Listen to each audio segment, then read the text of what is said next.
I never imagined my own breaking bones would sound so crisp.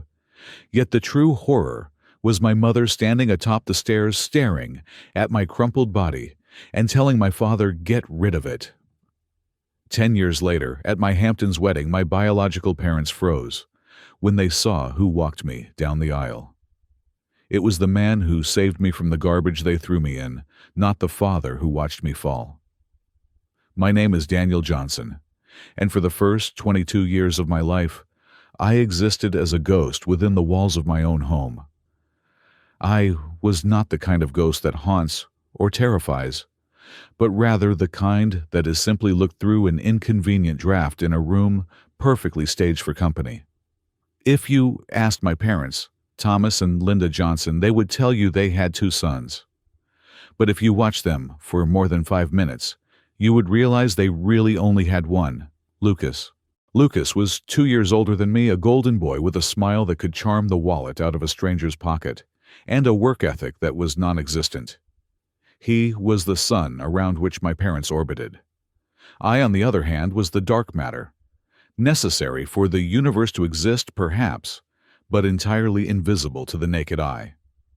I was an architecture student, burying myself in blueprints and drafting tables, obsessed with structure and stability, because my own life felt like it was built on a fault line.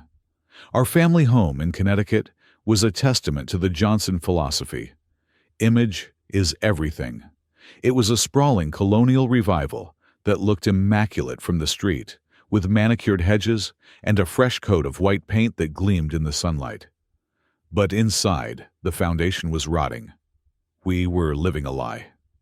My parents were masters of the facade. They drove leased luxury cars they could barely fuel, and threw dinner parties where the wine cost more than our weekly grocery budget. I knew the truth because I was the one who answered the phone when the debt collectors called, disguising their harassment as administrative inquiries. I saw the stacks of final notice envelopes Linda shoved into the bottom of the kitchen trash can, buried under coffee grounds so Thomas would not see them, even though he was hiding his own pile of gambling debts in his study. We were drowning in red ink, but to the outside world, we were American royalty. The only person who saw through the veneer was my grandmother, Nana Rose. Nana Rose was a force of nature, wrapped in tweed, and smelling faintly of lavender and old paper. She lived in a magnificent Victorian estate, about 20 miles away, a place of high turrets and wraparound porches that had been in her family for 3 generations. It was a house that breathed history. While Lucas found the place creepy and smelled of mothballs, I found it enchanting. I spent every weekend I could with her, fixing the creaky floorboards, repainting the gazebo, or just sitting in her library discussing the structural integrity of flying buttresses. She was the only one who looked at me and saw Daniel, the future architect, rather than Daniel, the spare heir. I remember one afternoon about a month before she died. We were sitting in her sunroom. The light was filtering through the stained glass, painting the floor in pools of ruby and sapphire. She took my hand, her skin like parchment paper, over fragile bones. "You are the only one who understands this house, Daniel," she said, her voice raspy but firm. "Your father sees dollar signs. Your mother sees a venue for her social climbing. And Lucas," she paused, a shadow crossing her face. "Lucas sees a piggy bank he can smash open. But you see the soul of the place." I squeezed her hand, not knowing what to say. I did not know then that she was saying goodbye. When Nana Rose passed away from a sudden stroke, the grief that hit me was a physical blow. It felt as if the only load-bearing wall in my life had collapsed. But while I was trying to figure out how to breathe through the sorrow, the atmosphere in the Johnson household was electric with a very different emotion: anticipation. The mourning period was grotesque theater. My mother, Linda, wore a veil and sobbed loudly at the funeral, clutching a handkerchief she had undoubtedly purchased specifically for the performance. My father, Thomas, played the stoic grieving son, shaking hands and accepting condolences with a solemn nod. Lucas just looked bored, checking his watch every 10 minutes as if grief were an inconvenience to his social calendar. The ride home from the cemetery was silent, but it was a hungry silence. I could practically hear their thoughts whirring. They were calculating. They knew Nana Rose was worth millions. Her estate, the investments, the jewelry, it was the lifeline they desperately needed to pull them out of the financial hole they had dug for themselves. They were not mourning a mother. They were celebrating a lottery win. The reading of the will took place 3 days later in the mahogany-paneled office of Mr. Henderson, Nana Rose's attorney for 40 years. The air in the room was stale and smelled of leather polish. My parents sat on the sofa holding hands, presenting a united front of expectant sorrow. Lucas sat in the armchair, tapping his foot rhythmically against the leg of the table. I sat in the corner, a sketchpad on my lap, feeling like an intruder at a business transaction. Mr. Henderson adjusted his spectacles and looked over the rim of the paper at us. He did not look happy. In fact, he looked like a man about to pull the pin on a grenade. Rosemary Johnson was a woman of clear mind and strong intent. Mr. Henderson began, his voice dry. She made several amendments to her will in the final 6 months of her life. My father leaned forward, his eyes gleaming. Yes, we know Mother was very organized. Let us get to the distribution. Mr. Henderson cleared his throat. Very well. To my son Thomas and his wife Linda, I leave the sum of $50,000 each. I hope this assists with your immediate debts. The silence that followed was deafening. $50,000. To a normal person, it was a lot of money. To my parents, who were likely in debt to the tune of $500,000, it was an insult. It was a drop of water in a desert. Is that a joke? My father whispered, his face turning a dangerous shade of plum. Please let me finish, the lawyer said, his tone sharpening. To my grandson Lucas, I leave the sum of $25,000, with the condition that he uses it to enroll in a vocational course or trade school. Lucas let out a scoff that sounded like a bark. 25 grand? That wouldn't even cover a new car. And finally, Mr. Henderson continued, turning his gaze toward me. I froze. I had expected nothing. I wanted nothing but to have her back. To my grandson Daniel, who has shown himself to be the only true steward of our family's legacy, I leave the remainder of my estate. The room seemed to tilt on its axis. This includes, the lawyer read on, ignoring the gasps, the Victorian estate at Highland Park, the entire investment portfolio, the collection of rare books, and the jewelry, excluding the wedding ring, which is to be buried with me. This constitutes roughly 90% of my total assets. For a solid 10 seconds, nobody moved. It was as if time had stopped. Then the explosion happened. That is impossible! My mother shrieked, jumping to her feet so fast her chair tipped over. She was senile. She did not know what she was doing. The will is ironclad, Mrs. Johnson, Mr. Henderson said calmly, closing the folder. We have video documentation of her signing it, along with 2 independent evaluations of her mental capacity, conducted on the same day. She knew exactly what she was doing. She explicitly stated that she did not want her home sold to pay off gambling debts or funded into lavish parties. She wanted it preserved.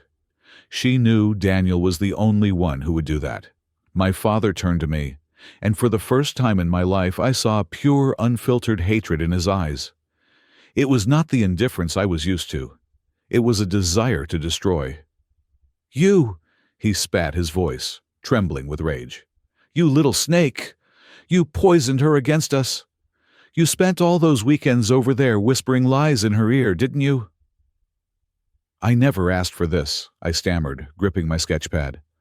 I didn't know. Liar! Lucas shouted, standing up and towering over me. You played the long con. You acted like the good little grandson just to steal what belongs to us. That money is Dad's birthright. It was her money, I said, my voice shaking, but gaining a fraction of strength. It was her choice. The drive home was terrifying. Nobody spoke. My father drove with a white-knuckled grip on the steering wheel, speeding dangerously through the suburban streets. When we got inside the house, the atmosphere shifted from shock to a cold, tactical war. The isolation began immediately. That evening I went to the kitchen to get a glass of water, and my mother turned her back to me, exiting the room without a word. It was not a passive silence. It was an aggressive shunning. They stopped cooking for me. They stopped acknowledging my presence. It was as if I had become a pathogen that had infected their home. Lucas was less subtle. The next morning I found my architectural models, projects I had spent hundreds of hours on for my final semester, smashed to pieces on the floor of my room. When I confronted him, he just laughed, leaning against his doorframe with a smirk that made my blood run cold. "Oops," he said casually, tossing an apple in the air. "Must have been a draft. Better be careful, Danny boy. Accidents happen when you upset the natural order of things." I retreated into my room and locked the door. I could hear them downstairs, their voices low and urgent. They were plotting. I knew they were plotting. My father's voice would rise in anger, mentioning foreclosure and humiliation. And then my mother's voice would hiss back sharper, calmer, more terrifying. I realized then that I could not stay in this house. The inheritance would not be finalized for another few weeks, but Mr. Henderson had given me a small advance from the estate to cover immediate legal fees and personal expenses. I made a plan. I would pack my things, move into a motel, and then once the legal dust settled, I would move into Nana's estate. I would finish my degree. I would use the money to start my own firm. I would restore Nana's house just like she wanted. I felt a glimmer of hope. I was 22. I was talented, and I was free. I had the means to escape the toxicity that had choked me my entire life. I thought the worst part was over. I thought the screaming and the smashed models were the extent of their retaliation. I was naive. I did not understand the desperation of people who value status over blood. I did not understand that when you back a narcissist into a corner and threaten to take away their shiny toys, they do not just get angry, they get lethal. It was 2 nights after the will reading. I was in my room packing my clothes into a duffel bag. I had lined up a cheap motel room on the other side of town. I was going to leave in the morning before they woke up. I wanted to slip away like the ghost they always treated me as. I remember looking at my reflection in the mirror. I looked tired with dark circles under my eyes, but there was a fire there too. I was the owner of a multi-million-dollar estate. I was going to be an architect. I was going to be someone. A heavy knock on my door shattered the silence. "Daniel," my father's voice came through the wood. It sounded calm, too calm. "Open up. We need to talk. We have some paperwork to discuss regarding the transition of the estate." I hesitated. My instincts were screaming at me to keep the door locked, to climb out the window to run. But I was 22, and despite everything, he was still my father. I wanted to believe that maybe, just maybe, they were ready to accept reality. I wanted to believe that they could be reasonable. I unlocked the door. My father stood there holding a manila envelope. Behind him stood my mother, her arms crossed her face, a mask of stone. And lurking in the shadows of the hallway was Lucas, cracking his knuckles. "We just want to go over some options," my father said, stepping into the room without invitation. "We think it is best if we handle the management of the estate for you. You are young. You do not know how to handle that kind of wealth. It is too much responsibility." "I am fine, Dad," I said, backing up until my legs hit the edge of my bed. "Mr. Henderson is helping me." "Mr. Henderson is not family," my mother said, stepping forward. Her voice was like ice cracking. "We are family, Daniel. And family helps each other. You are going to sign over power of attorney to us. It is the only fair thing to do after you tricked your grandmother." "I am not signing anything," I said, my heart hammering against my ribs. And I did not trick her. She loved me. Maybe if you had visited her more than once a year, you would have known that. The slap came so fast I did not see it coming. My mother's hand connected with my cheek with a stinging crack. "Don't you dare lecture me," she hissed. "You ungrateful little parasite." I grabbed my duffel bag. "I am leaving." I pushed past them, heading for the door. I needed to get out. I needed to get to the stairs. I needed to leave this house forever. I made it to the hallway. I made it to the top of the landing. The staircase stretched out before me long, and polished the oak steps gleaming under the chandelier. It looked like a path to freedom. "Daniel, stop!" my father commanded. I didn't stop. I took the first step. "Grab him, Lucas!" my mother yelled.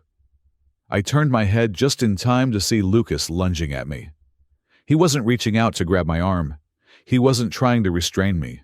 His hands were up, palms open, shoving outward with the full force of his body weight. There was no hesitation in his eyes, only a malicious, triumphant joy. He didn't want to stop me. He wanted to hurt me. And as his hands connected with my chest, pushing me backward into the empty air above the staircase, I realized that my plan to leave in the morning had been a fatal mistake. I should have left yesterday. Gravity took over, and the world began to spin. The sensation of falling is not like they describe in the movies. There is no slow-motion clarity, no life flashing before your eyes. It is violent, chaotic, and terrifyingly fast. When Lucas shoved me, my center of gravity vanished.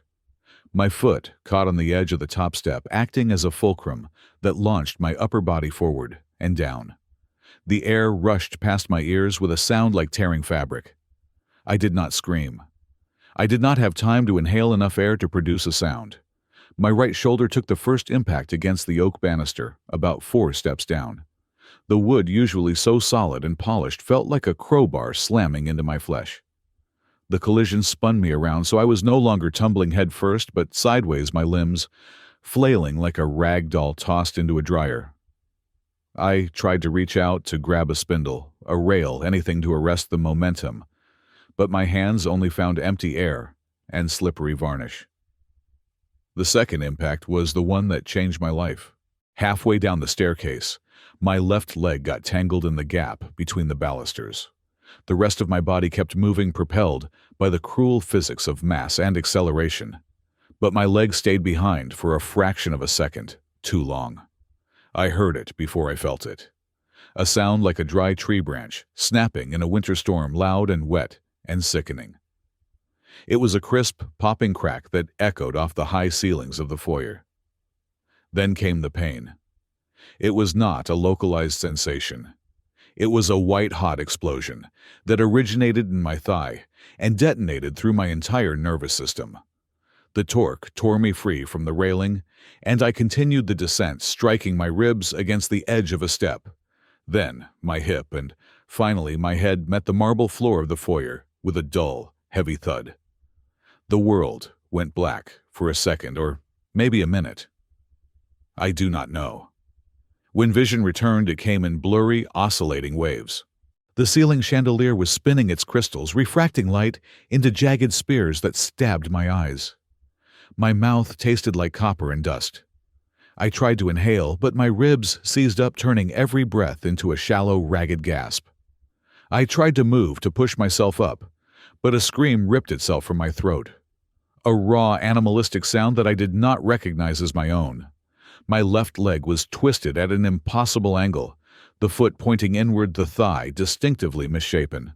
I lay there staring up the long, grand staircase that had been the centerpiece of my childhood home.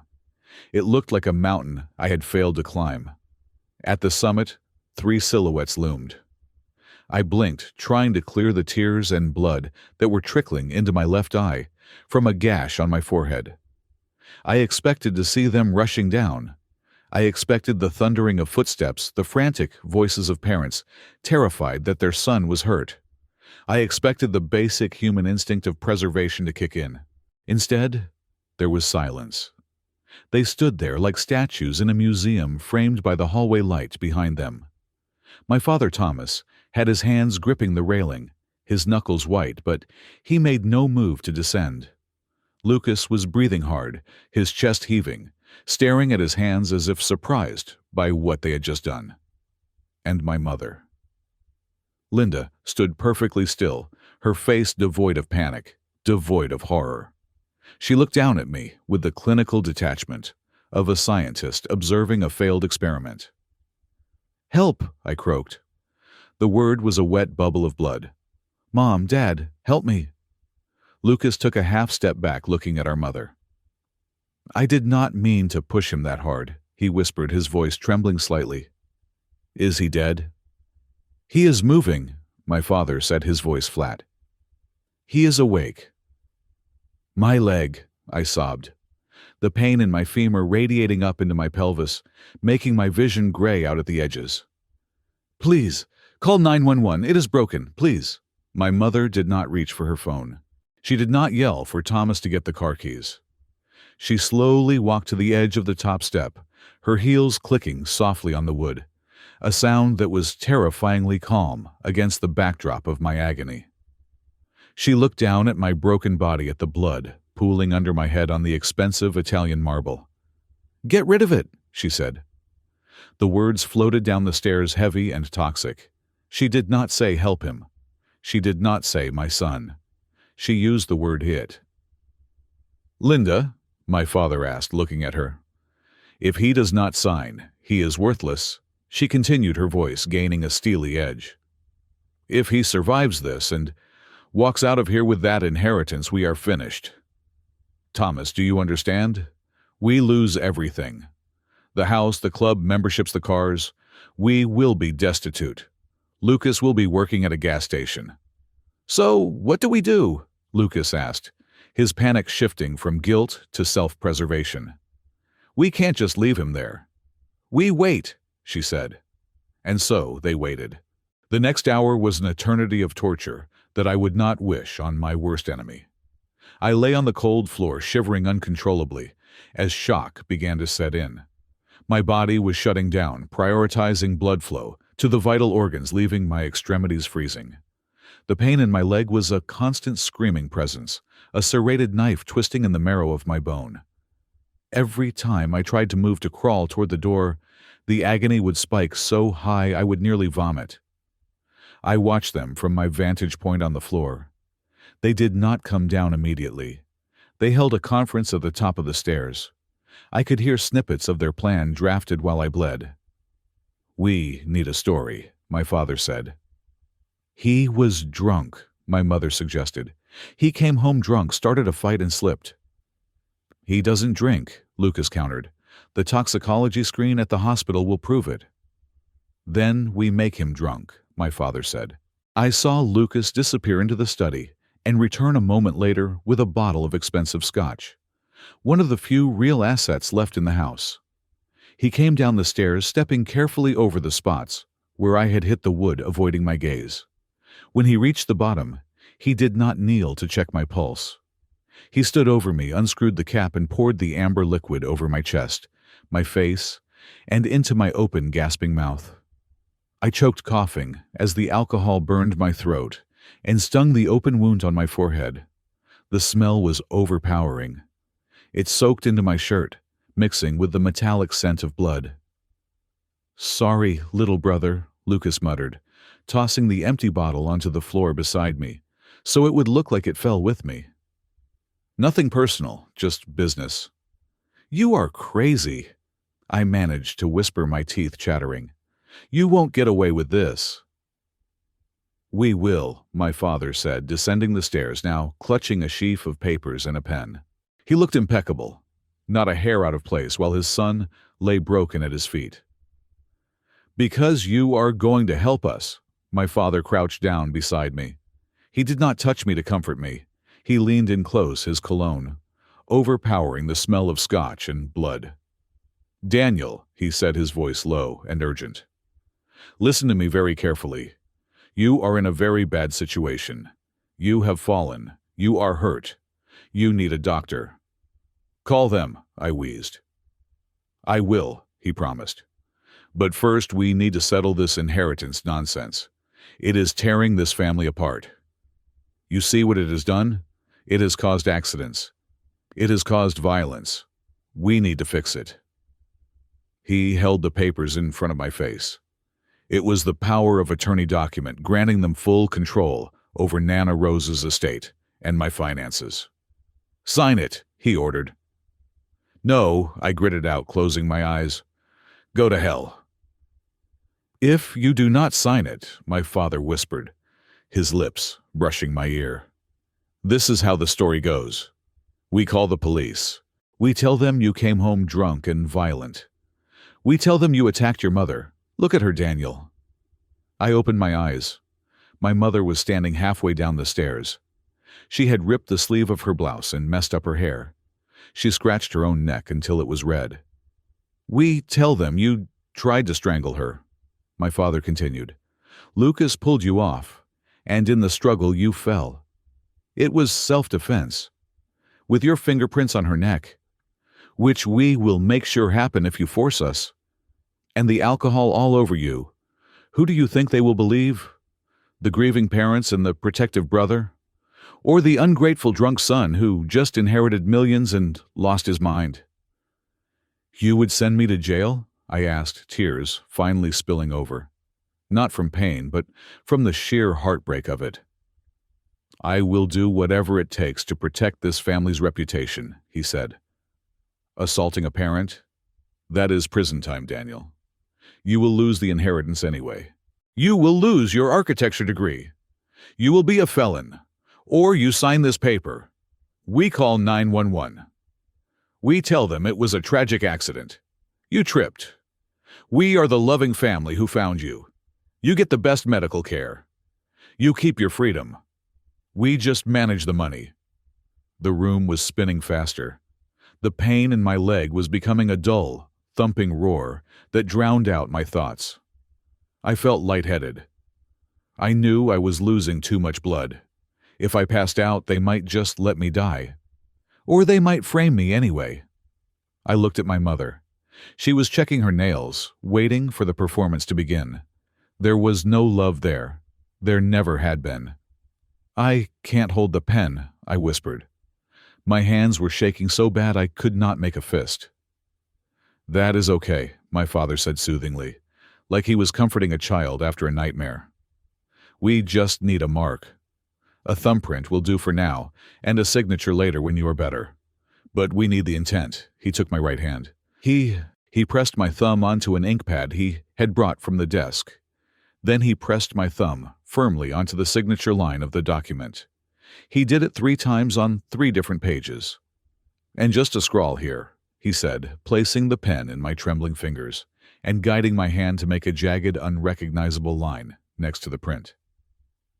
"Good boy," he said, standing up and folding the papers, tucking them safely into his inside pocket. He looked at Lucas. "Okay. Now we are ready." My father took a deep breath, ruffled his own hair to look distressed, and pulled out his phone. He dialed 911. The transformation was instant and terrifying. As soon as the operator answered, my father's voice broke into a hysterical sob. "Please, send an ambulance immediately. It is my son. He fell. Oh, God, there is so much blood. We just found him. He must have slipped.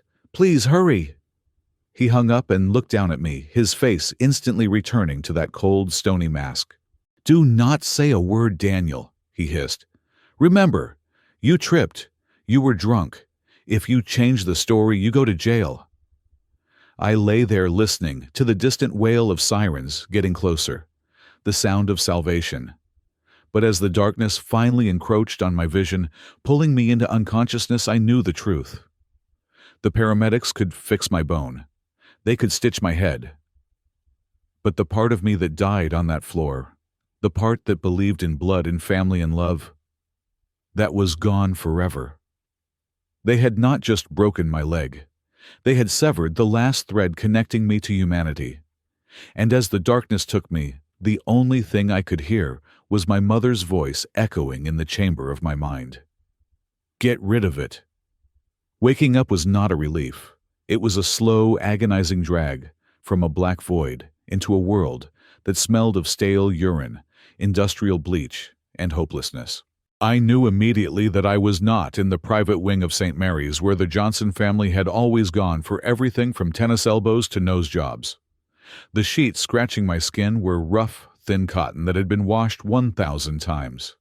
The lighting overhead was a flickering fluorescent tube that buzzed like a dying insect. And the noise, it was a cacophony of coughing, groaning, and the squeak of rubber soles on linoleum. I was in the county hospital. The place where they sent the uninsured, the indigent, and the unwanted.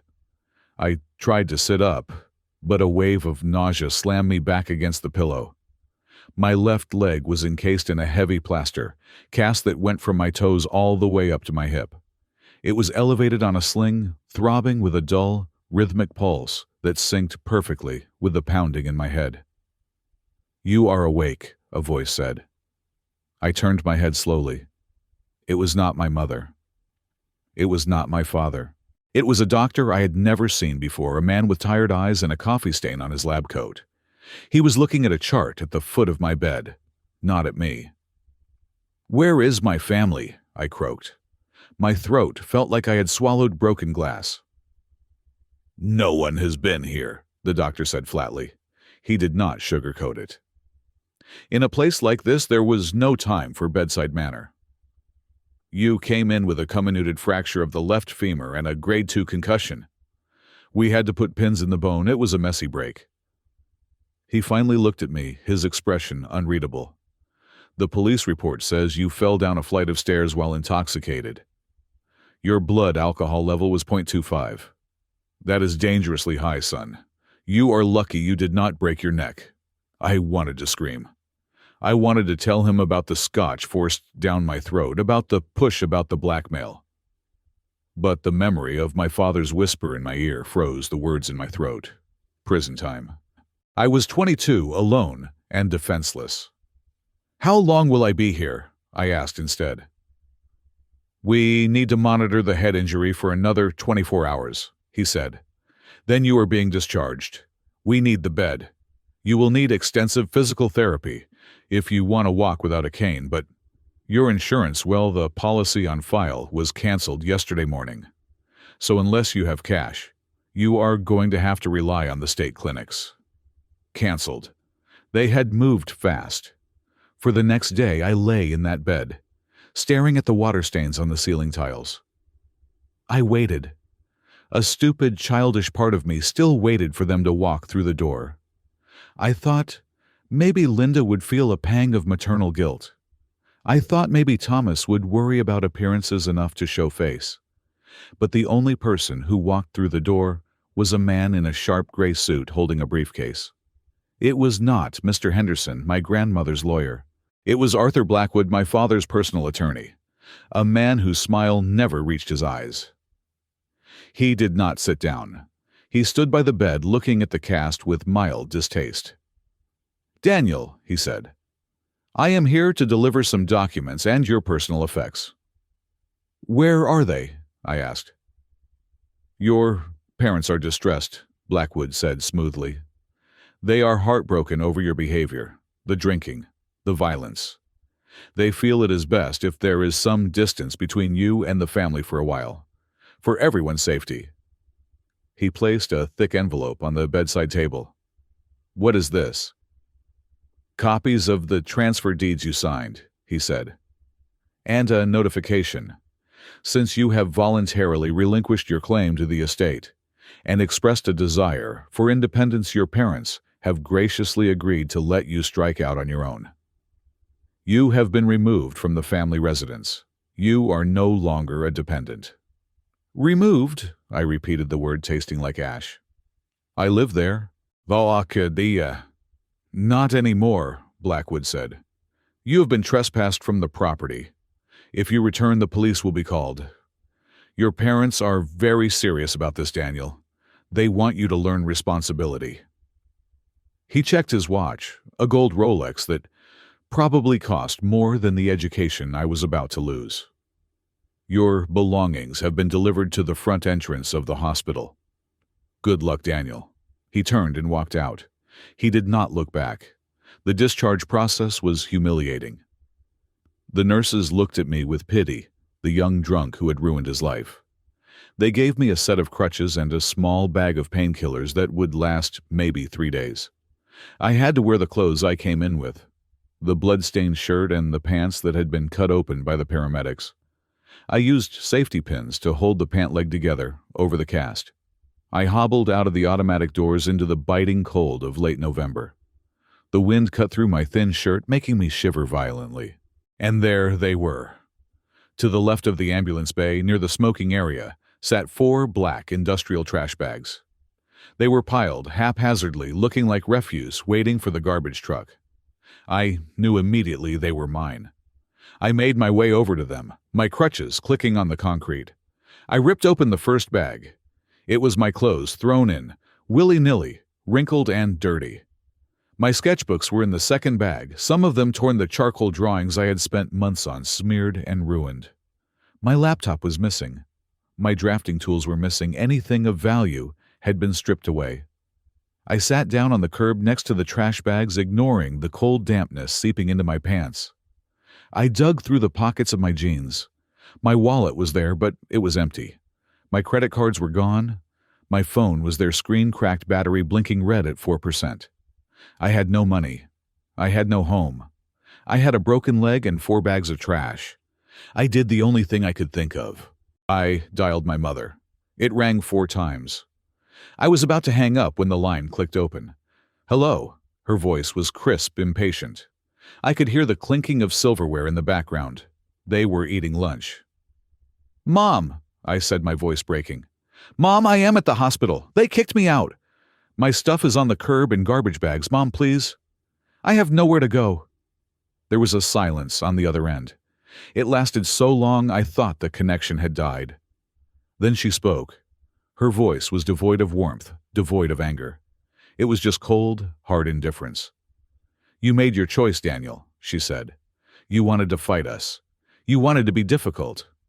"I broke my leg," I screamed into the phone, not caring that people were staring. "You watched him push me. You watched." "Don't you dare," she hissed, her tone dropping to a venomous whisper. "We watched a drunk boy fall. That is the truth. And until you accept that truth, until you learn to be grateful for the mercy we showed you by not sending you to prison, you are no son of mine. Don't call here again." The line went dead. I stared at the phone until the screen went black. The battery died. That night was the longest of my life. I could not carry 4 bags of clothes on crutches. I had to make a choice. I took 1 bag, the one with my warmest coat, and a few changes of clothes. I took my ruined sketchbooks, clutching them against my chest like a shield. I left the rest there on the curb, garbage for the scavengers. I found a motel 6 blocks away. The neon sign buzzed with a missing letter, reading Starlight Motel. The lobby smelled of stale cigarette smoke and despair. The clerk, a man with grease in his hair and suspicious eyes, looked at my cast and my blood-stained shirt. $40 a night, he grunted. "Cash up front." I had $0. I begged. For the first time in my life, I begged. I offered him my watch. A gift from Nana Rose on my 18th birthday. It was a vintage piece worth at least $500. "Please," I said. "It is real gold. Just for a week." He took it, bit the metal like a cartoon villain, and tossed a key on the counter. "Room 104. Check out at 11. That room became my prison. The carpet was sticky. The heater rattled like a dying engine and barely put out any warmth. I lay on the lumpy mattress, staring at the mold spots on the wall, listening to the sounds of arguments and sirens outside. The pain in my leg was excruciating. The painkillers the hospital gave me ran out after 2 days. I learned that ibuprofen does nothing for a rod drilled into your femur bone. I learned to bite down on a towel so I would not scream in my sleep. I tried to go back to school. I managed to hobble to the administration office of the university a week later. I hoped, prayed, that my tuition had been paid for the semester. "I am sorry, Mr. Johnson," the bursar said, looking at her computer screen. "Your enrollment was canceled 3 days ago by the primary payer. A refund check was issued to Thomas Johnson." "But I am the student," I pleaded. "You can't just cancel my degree."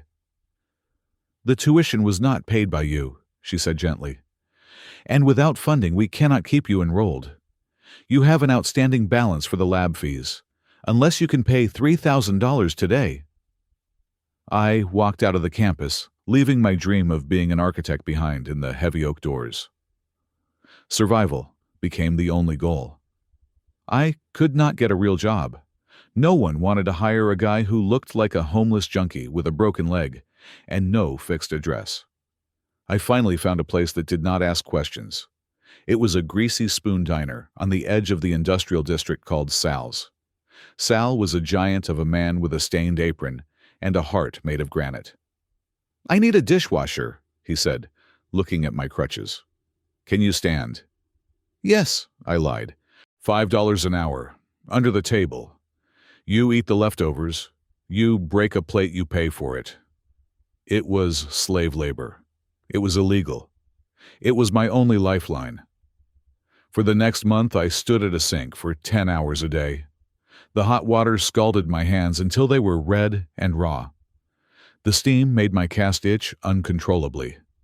But the worst was the standing. My broken leg would swell inside the plaster until it felt like it was being crushed in a vise. Every shift was an endurance test of agony.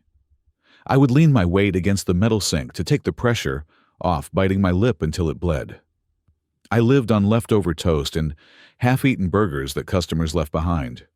I saved every dollar to pay the motel clerk who raised the rent to $50, just because he could. I lost weight. My cheeks became hollow, my eyes sunken. I stopped looking in the mirror because I did not recognize the person staring back. I was no longer Daniel Johnson, the promising student. I was a ghost. I was refuse. Then came Christmas Eve. The city was covered in a blanket of fresh white snow. It looked beautiful to everyone else, but to me, it just meant my crutches would slip on the ice. I finished my shift at Sal's at 8 in the evening. My hands were blistered. My leg was throbbing with a ferocity that made me dizzy. I should have gone back to the motel. I should have curled up under the thin blanket and tried to sleep through the holiday. But I tortured myself. I took the bus, using the last of my coins, to the wealthy suburbs. I walked the last mile to my old house, slipping and sliding in the snow, falling twice, gasping in pain as my cast hit the frozen ground. I stood across the street, hidden in the shadows of a large oak tree. The house was blazing with light. A 20-foot Christmas tree stood in the bay window covered in gold and silver ornaments. A wreath the size of a tractor tire hung on the front door. The driveway was packed with luxury cars. Mercedes BMWs, a new Porsche, that I recognized as the model Lucas had been drooling over for months. They were having a party. I could see them through the sheer curtains. I saw my father holding a glass of champagne, laughing with his head thrown back. He looked healthy, vibrant, rich. I saw my mother in a red silk dress holding court in the center of the living room, touching her necklace. Diamonds probably bought with the money from Nana's estate. And I saw Lucas. He was standing by the fireplace, recounting a story, using his hands expressively. Everyone was laughing. He looked like the prince of the castle.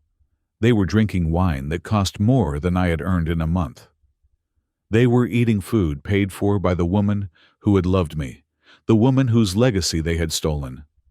They were celebrating on the grave of my life. I stood there in the freezing cold, my toes numb inside my cheap sneakers, the wind whipping through my threadbare coat.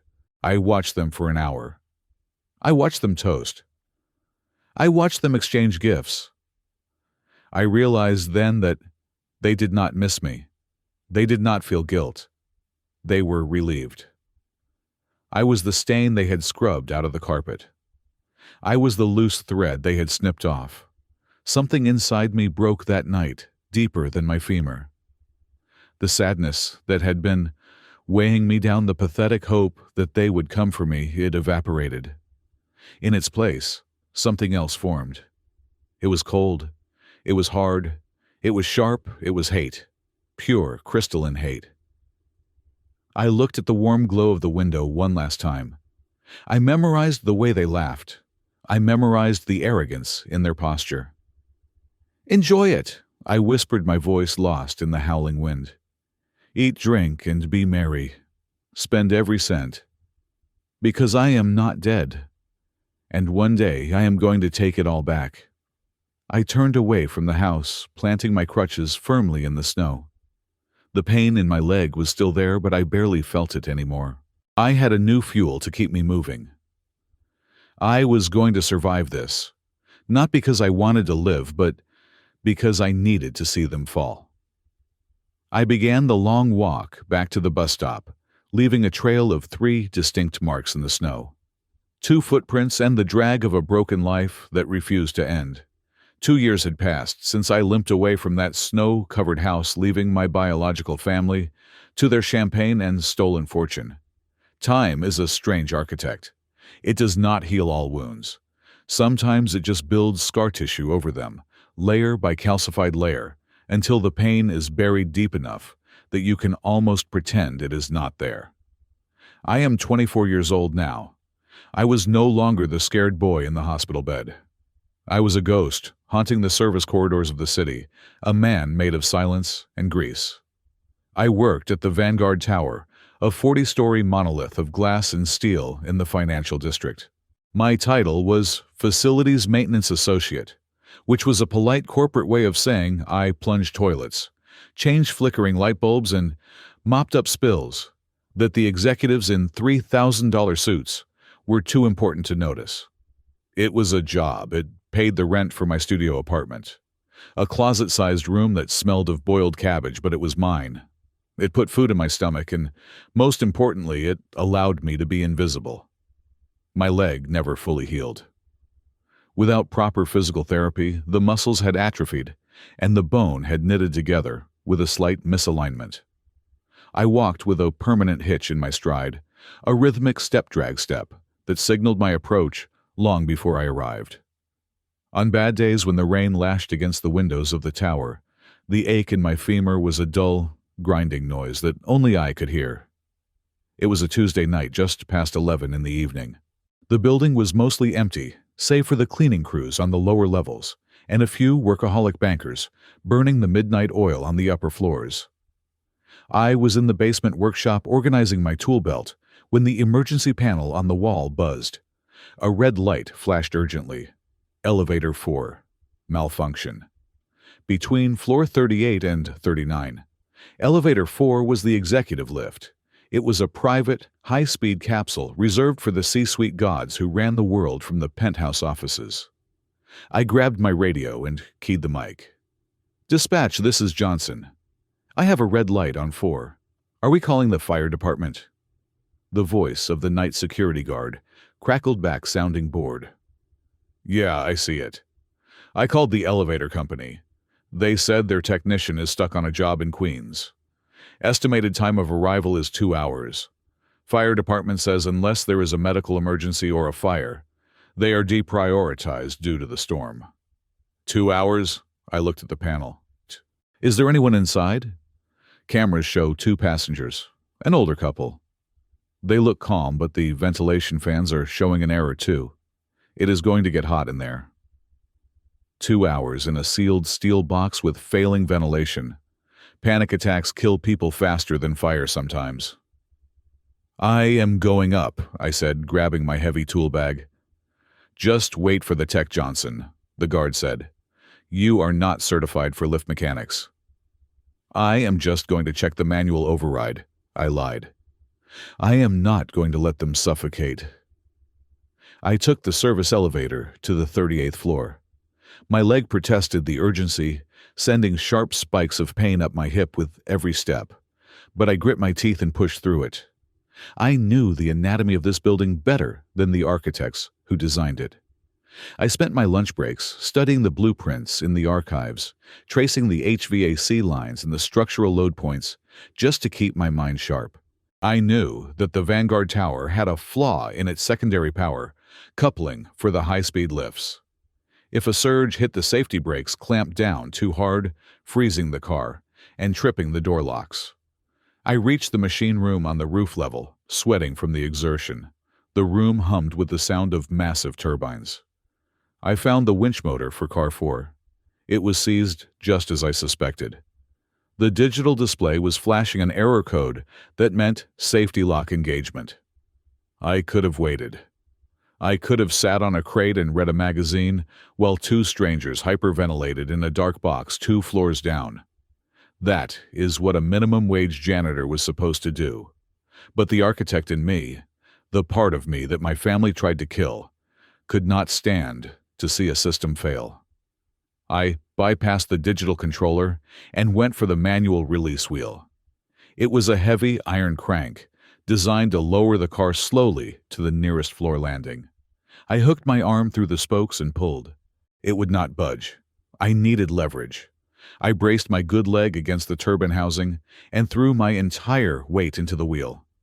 My bad leg screamed in protest, a white-hot agony tearing through the old fracture site. I groaned, sweat stinging my eyes. "Move!" I grunted through clenched teeth. "Move, damn it!" With a metallic groan, the wheel turned half a rotation. The brake pads released their death grip. I carefully hand-cranked the cable, watching the depth gauge markings on the cable drum. 3 feet, 6 feet, 10 feet. The car was descending.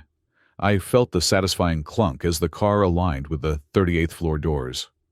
I grabbed my bag and limped as fast as I could down the service stairs to the 38th floor.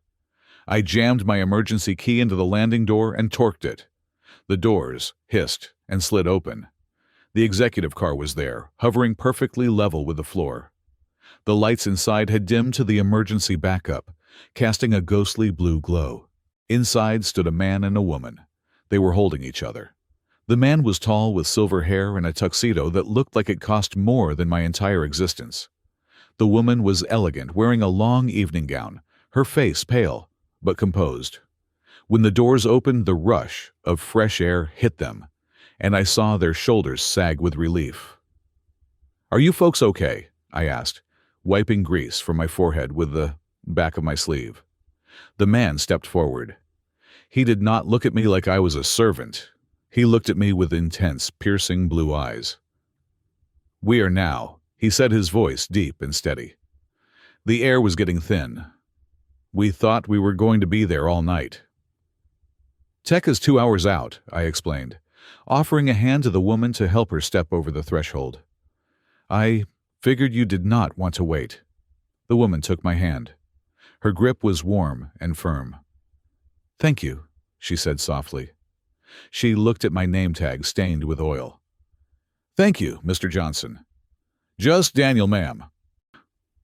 "William," the man said, extending his hand. "And this is Elizabeth."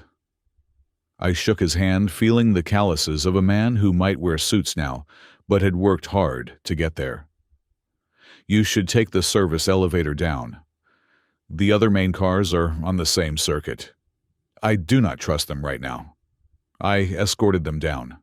We rode in silence in the freight elevator, surrounded by padded walls and the smell of floor wax. I pressed the button for the lobby, my hand trembling slightly, now that the adrenaline was fading. The pain in my leg was returning with a vengeance, making me shift my weight from foot to foot. When we reached the lobby, the storm outside had passed, leaving the city washed clean and glittering. "Daniel," William said, stopping near the security desk. "It is late. You look exhausted, and if you do not mind me saying, you look like you are in pain." "I am fine, sir. Just an old injury acting up." "We were on our way to a late supper after the opera when the elevator trapped us," Elizabeth said. "We are famished, and I suspect you have not eaten a proper meal tonight. Please join us." I blinked. "Oh no, I could not. I am on the clock, and I am well, look at me."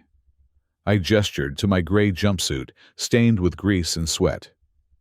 "I am looking at you," William said, his tone leaving no room for argument. I am looking at the man who knew how to override a safety brake on a localized elevator system when the security guard did not even know where the machine room was. I am buying you a steak, Daniel, and I am going to tell your supervisor you are on a mandatory break. 15 minutes later, I was sitting in a booth at a 24-hour bistro 3 blocks away. It was not a fancy French place, but it was upscale with cloth napkins and heavy silverware. I felt ridiculously out of place in my work boots. William and Elizabeth Sterling did not seem to notice, or if they did not care. They ordered enough food for an army: steaks, sides of roasted vegetables, warm bread. When the food arrived, I tried to eat slowly to be polite, but the hunger took over. I had been living on instant noodles for weeks. "So," William said, watching me cut into the meat, "you are not a maintenance man, not really." I paused, fork halfway to my mouth. "I beg your pardon?" "I built my company from the ground up," William said, taking a sip of red wine. "I know trade workers. I know mechanics. You handled that override wheel, but you also knew exactly how many rotations to align the floor without seeing it. You visualized the cable length. That is spatial reasoning. That is engineering or architecture." I put the fork down. The secret I had buried under layers of shame felt exposed. "I was an architecture student," I admitted quietly. "A long time ago." "What happened?" Elizabeth asked. Her voice was gentle, lacking the prying curiosity of gossip. It was the tone of someone who knew what it was to lose a path. "Life," I said, staring at the tablecloth. "Family. I had a scholarship, I had a future. Then I had an accident. I tapped my leg under the table. I lost my funding, I lost my place. Now I fix toilets." "You have a family?" William asked. I laughed, a short, bitter sound. "No. I have people who share my DNA, but I do not have a family. They made it very clear that I was a liability they could not afford." I looked up and saw something shift in Elizabeth's face. Her eyes, which had been bright and attentive, suddenly swam with a deep, resonant sorrow. She reached across the table and placed her hand over mine. It was a shocking gesture of intimacy from a stranger. "We had a son," she said, her voice barely a whisper. "His name was Michael. He would have been about your age, maybe a year or two older." William went still, staring into his wineglass. The air at the table grew heavy, but it was not an uncomfortable weight. It was the weight of shared brokenness. "He died in a car accident 10 years ago," Elizabeth continued. "We had all the money in the world. We had the best doctors. It did not matter. When he died, the house became so quiet. It was a silence so loud it deafened us." She squeezed my hand. "You have the look, Daniel. The look of someone who has been discarded. I saw it in the elevator. You helped us not because it was your job, but because you know what it is like to be stuck in the dark with no one coming for you." I felt a lump form in my throat, hot and painful. I had spent 2 years building a fortress around my heart brick by brick, and this woman with 1 touch and 3 sentences was dismantling it. "I am sorry," I whispered. "Do not be," William said, looking up. His eyes were red-rimmed but fierce. "Elizabeth is right. You have a gift, Daniel. I watched you tonight. You did not panic. You analyzed. You solved. You have a mind for structure." He reached into his jacket pocket and pulled out a leather card holder. He slid a heavy, cream-colored business card across the table. "Sterling Associates, Global Interior Design and Architecture." "My wife runs one of the most prestigious design firms in the city," William said. "I handle the logistics and construction side. We are drowning in work. We need people who can see the bones of a building, not just the wallpaper." "I can't," I stammered, pulling my hand back. "Mr. Sterling, I have no degree. I am a dropout. I have a criminal record. Well, a police report that says I am a drunk. No one will hire me." "I am not no one," William said firmly. "I am the CEO. I do not care about a piece of paper from a university. I care about talent. And I care about character. You saved our lives tonight. You risked your own safety. And clearly you hurt yourself doing it to help strangers. I am offering you a job, Elizabeth said, her eyes locking onto mine. Junior project assistant. It is entry level. You will be organizing blueprints, running site checks, doing the grunt work. But you will be in the room. You will be learning, and we will pay for you to finish your degree at night school. I stared at them. It felt like a trap. My biological parents had taught me that gifts always came with a hidden blade. Why? I asked. Why would you do this for a janitor you just met? Because you are not just a janitor, Elizabeth said fiercely. And because 10 years ago no one could save our boy. Tonight you saved us. The universe owes you a debt, Daniel. Let us be the ones to pay it. I looked at the card. Sterling Associates. It was a lifeline thrown into the middle of a drowning ocean. I could walk away. I could go back to my basement, to my mop bucket, to my safe, invisible life. Or I could take the hand reaching out to me. I looked at my reflection in the dark window of the bistro. I saw the grease on my face, I saw the exhaustion, but for the first time in 2 years I saw something else. I saw a spark. I don't have a suit, I said, my voice trembling. William smiled, and it was the first genuine smile I had seen from a father figure in my entire life. It crinkled the corners of his eyes and lit up his face. We can fix that, he said. Monday morning, 9 o'clock. Do not be late. I won't, I said. Elizabeth smiled too, and she did not let go of my hand. Welcome to the team, Daniel. As we finished our meal, the snow began to fall outside again, soft and silent. But this time it did not feel cold. It felt like a clean slate. I walked them to their town car, my limp still there. The pain still there. But the crushing weight on my chest had lifted.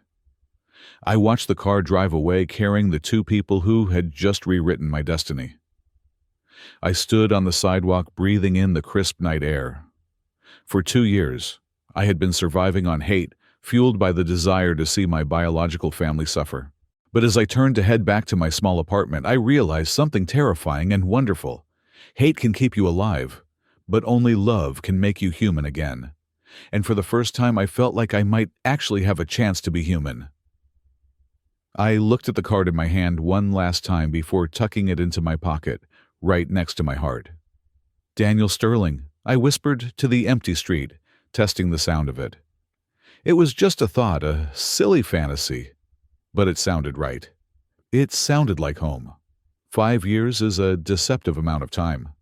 When you are suffering, 5 years feels like a geological era, a slow grinding of tectonic plates against your soul.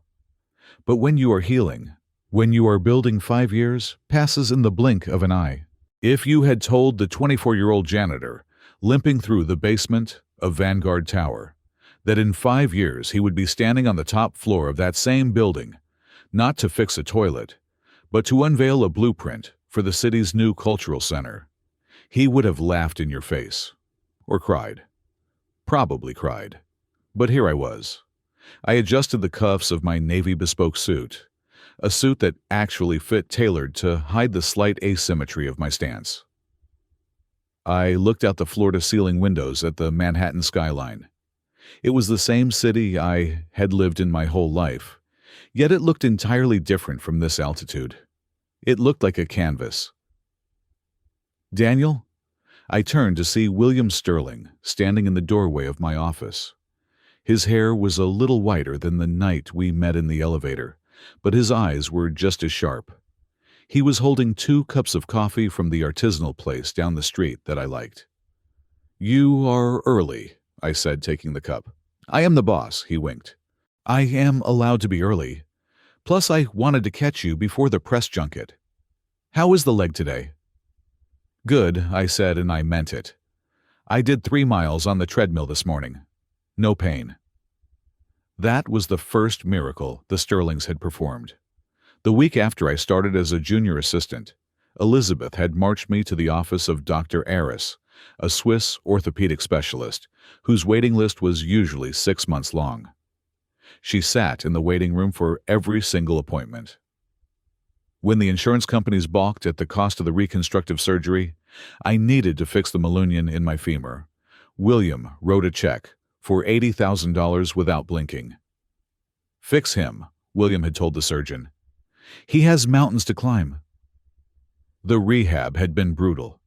There were days when I lay on the therapy mats, sweat pouring off me, cursing the universe, as the physical therapist bent my knee to degrees that felt impossible. But every time I looked up, William was there reading a newspaper in the corner, or Elizabeth was there holding a bottle of water. They never let me quit. They never looked at me with pity. They looked at me with expectation. They expected me to get better, because they believed I was worth the effort. And I did. The limp that had defined my existence for 2 years was now barely a ghost, visible only when I was extremely tired or when the weather turned bitterly cold. "Are you ready for tonight?" William asked, sitting on the edge of my desk. "The gala." "Yes, the speech?" "No." "You will be fine," he said. "Just tell them the truth about the design. Speak from the heart. That is where your genius comes from, Daniel. It comes from the cracks." My career had skyrocketed under their mentorship. I started by organizing files, but within 6 months I was correcting load calculations on senior architects' drawings. Within a year, I was leading small residential renovations. And now, at 29, I had just won the blind bid for the Solstice Museum of Modern Art, a project budgeted at $150 million. My design was controversial. It was a structure of glass and raw concrete that looked like it was breaking apart at the base, but soaring together at the top. The critics called it a stunning metaphor for resilience. They did not know it was a self-portrait. "There is something else," William said, his tone shifting. He reached into his jacket pocket and pulled out a thick envelope. It looked eerily similar to the one my biological father had handed me years ago, the one that destroyed my life. I felt a phantom spike of adrenaline. "What is this?" I asked. "Open it. It is for your birthday next week, but Elizabeth and I could not wait." I opened the envelope. Inside was a stack of legal documents. I scanned the top page, my eyes catching phrases like petition for adult adoption and change of name. I froze. "We talked to a lawyer," William said softly. "In the eyes of the state, you are an adult, so consent is all that matters. You do not need your previous parents' permission. We want to make it official, Daniel. We want you to be our son. Legally, irrevocably. We want you to be a Sterling." I looked up at him, the man who had bought me a steak when I was starving, the man who had taught me how to tie a Windsor knot and how to negotiate a contract. "You don't have to," I whispered, my voice thick. "I mean the inheritance. I don't need your money." "This is not about money," William said, standing up and gripping my shoulders. "We have rewritten our wills, yes, but that is secondary. This is about belonging. When Michael died, we thought the line ended. We thought we would never hear the word son again. You gave that back to us. You are not a replacement, Daniel. You are a restoration." I looked down at the paper again. Daniel Sterling. It didn't just look like a name. It looked like a shield. It looked like the final nail in the coffin of Daniel Johnson, the discarded boy. "Yes," I said, tears spilling over before I could stop them. "Yes, I would be honored." William pulled me into a hug, a real, crushing bear hug that smelled of expensive cologne and fatherly pride. "Happy birthday, son." The adoption was finalized 2 days before my 30th birthday. We stood in a quiet judge's chamber, William, Elizabeth, and me. When the gavel banged, I felt a physical weight lift off my shoulders. The name Johnson was gone. I was scrubbed clean. To celebrate, Elizabeth threw a small, intimate dinner party at their estate. It was there, amidst the crystal glasses and laughter that the final piece of my new life walked through the door. "Daniel," Elizabeth said, beaming, "I want you to meet someone. She is the legal counsel for the museum board, so you will be working with her closely." I turned and felt the air leave my lungs. Her name was Sophia. She had dark curls that cascaded over her shoulders and eyes that were the color of warm amber. She was wearing a simple black dress that made her look like a classic film star, but it was the intelligence in her gaze that hooked me instantly. "So," she said, extending a hand, "you are the architect who is making my life difficult with all these cantilever permits." "I prefer to think of it as keeping your job interesting," I replied, shaking her hand. A spark, electric and undeniable, shot up my arm. Sophia was not just beautiful, she was a force. She was a human rights attorney who spent her days fighting for tenants, being evicted by slumlords, and immigrants being exploited by corporations. She was sharp funny and deeply, unyieldingly kind. Our first dinner meeting to discuss zoning laws turned into a 3-hour conversation about jazz. The second meeting turned into a walk through Central Park. By the third date, I knew. I told her everything. We were sitting on a bench overlooking the Hudson River. I told her about the stairs. I told her about the snow. I told her about the get rid of it. I expected her to be horrified. I expected her to pity me. Instead, she listened with a fierce intensity. When I finished, she took my face in her hands. "They did not break you," she said firmly. "They forged you. And Daniel, if I ever see them, I am going to need bail money because I will assault them." I laughed, feeling a lightness I had never known. "I love you," I said. It was the first time I had said it to a romantic partner. "I love you too," she said. "Now kiss me before I go write a cease and desist letter to your past." Life was perfect. My career was soaring. The Solstice Museum won the Visionary Design Award from the Architectural League of New York. My photo was in magazines. I was engaged to the most incredible woman in the city. I had parents who adored me. But the past is a stubborn thing. It does not just vanish. It does. I had made a promise to myself on that snowy Christmas Eve. I am going to take it all back. I did not want revenge in the violent sense. I did not want to push anyone down the stairs. I wanted something more absolute. I wanted justice. I hired a private investigator named Marcus. He was a former FBI forensic accountant who could find a dime in a haystack. For 3 years, he had been quietly monitoring the Johnson family. I never interfered. I never acted. I just received a monthly report. On a rainy Tuesday afternoon 5 years and 3 months after I had left that hospital, Marcus sat in my office. "It is a house of cards, Daniel," Marcus said, sliding a dossier across my mahogany desk. "And the wind is blowing." I opened the file. It was a grim autopsy of a dying fortune. "Your brother Lucas," Marcus began, pointing to a chart. "He fancies himself an investor. He put about $400,000 into a cryptocurrency exchange that turned out to be a Ponzi scheme. Gone. Overnight." I felt a cold satisfaction. "And my parents?"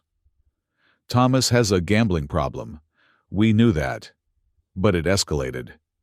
He has been borrowing against the equity of the Victorian estate to cover his losses in Atlantic City. He is deep in the hole with some loan sharks, and now the bank is involved." "The estate," I said, my heart skipping a beat. "Nana Rose's house, is it safe?" "No," Marcus said. "They haven't paid property taxes in 2 years. The bank has initiated foreclosure proceedings. The auction is set for next month." I leaned back in my chair, staring at the ceiling. Nana Rose's house. The only place I had ever felt safe as a child. They had stolen it, and now they were losing it. "And Linda?" I asked. "She is in denial," Marcus said. "She is still throwing parties, charging them to credit cards that are maxed out. She is selling off the furniture piece by piece to keep up appearances. They fired the staff. The house is falling apart. The roof is leaking, the gardens are overgrown. It is a ruin. They are desperate, I murmured. They are beyond desperate, Marcus corrected. They are drowning, and they have no idea that the son they threw away is currently the most sought-after architect in the city. I closed the file. I thought about the boy shivering in the snow, watching them toast with champagne. Thank you, Marcus, I said. Keep watching them, especially the foreclosure auction. I want to know exactly when that gavel falls. You going to buy it? Marcus asked, a knowing look in his eye. I am going to save it, I said, but not for them. I went home to the penthouse I now shared with Sophia. She was sitting on the couch reviewing a case file. I sat down beside her and told her about the report. It is happening, I said. They are losing everything. Karma is a slow burn, Sophia said, putting her papers down. But it burns hot. How do you feel? I don't feel happy, I admitted. I feel focused. They destroyed my grandmother's legacy. I have to get that house back, Sophia. It is the only thing of hers left. Then we will get it back, she said. But Daniel, be careful. When rats are cornered, they bite. I know, I said. But I am not the injured mouse anymore. I am the cat. The phone rang then. It was Elizabeth. Daniel, she said, her voice bubbling with excitement. The wedding planner just called. We need to finalize the guest list for the Hamptons venue. The press is already sniffing around. It is going to be the wedding of the decade. We will be over on Sunday to sort it out, I said. Oh, and Daniel, Elizabeth paused. A magazine called Business Weekly wants to run a profile on you next month. The Rise of Daniel Sterling. Cover story. That sounds great, I said. I hung up, a realized thought forming in my mind. Business Weekly was the only magazine my biological father read. He subscribed to it religiously, to pretend he was still a tycoon. He would see it. They would all see it. The timing was perfect. My wedding was in 3 months. The article would come out in 1 month. The foreclosure was in 2 weeks. The pieces were aligning on the chessboard. I had spent 5 years building my defense. Now it was time to play offense. I walked over to the window and looked out at the city lights. Somewhere out there in the dark, decaying suburbs, the Johnsons were sleeping in a cold, leaking house, dreaming of a wealth that had already turned to dust. They didn't know that the storm was coming, and this time, the storm had a name. Daniel Sterling. The issue of Business Weekly arrived on a crisp Tuesday morning. It was heavy, glossy, and smelled of fresh ink and validation. On the cover, staring back at me with a gaze of steely determination, was a man I had spent 5 years meticulously constructing. The headline ran across the bottom of my bespoke suit jacket in bold gold lettering. The Architect of Resilience. How Daniel Sterling Built an Empire from the Ashes. I sat in my corner office, sipping an espresso, tracing the letters of my new last name. It was real. The article inside was a masterpiece of public relations. It detailed the award-winning design of the Solstice Museum, my upcoming marriage to prominent human rights attorney Sophia Rossi, and my adoption by the Sterling family. It painted a picture of a prodigy who had overcome vague, early-life personal tragedies to become a titan of industry. It did not mention the Johnson family by name. It did not mention the stairs. But to anyone who knew the timeline, the implication was as subtle as a sledgehammer. I knew Thomas Johnson subscribed to this magazine. It was his Bible, the only thing he read to maintain his delusion that he was still a player in the financial world. I could almost picture the scene in that decaying Victorian house. I imagined him sitting in his frayed armchair, the heat turned off to save money, flipping the page, and seeing the face of the son he had discarded staring back at him. Not as a broken cripple, but as a millionaire. The reaction was faster than I expected. That evening, Sophia and I were hosting a small dinner for her partners at our penthouse. The mood was light, the wine was breathing, and the city lights were twinkling below us like diamonds on black velvet. My phone, which sat on the marble kitchen island, buzzed. It was a text message, The number was not saved in my contacts, but I recognized the area code immediately. It was the landline of the Johnson estate. They must have enabled the text to landline feature, or perhaps they were using a burner phone associated with the account. I picked it up, my stomach tightening, not with fear, but with a cold, hard disgust. "Daniel, my darling boy, I just saw the magazine." "I knew you would make it. We are so incredibly proud of you. The family has missed you so much. We have been so worried. Call me.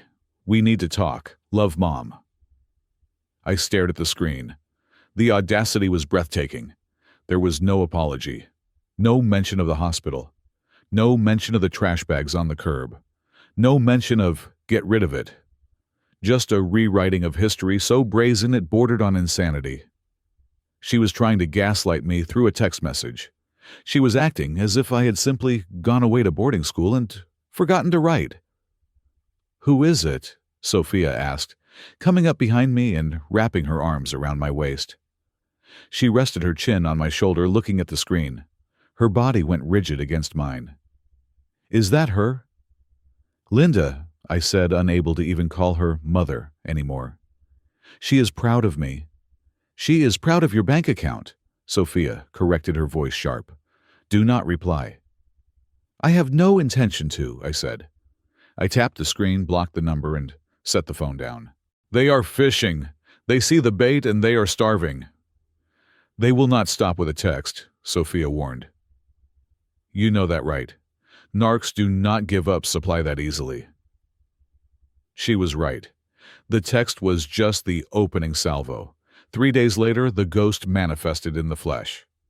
I was in a meeting with the structural engineers for the new waterfront project when my assistant Sarah knocked on the glass door. She looked pale.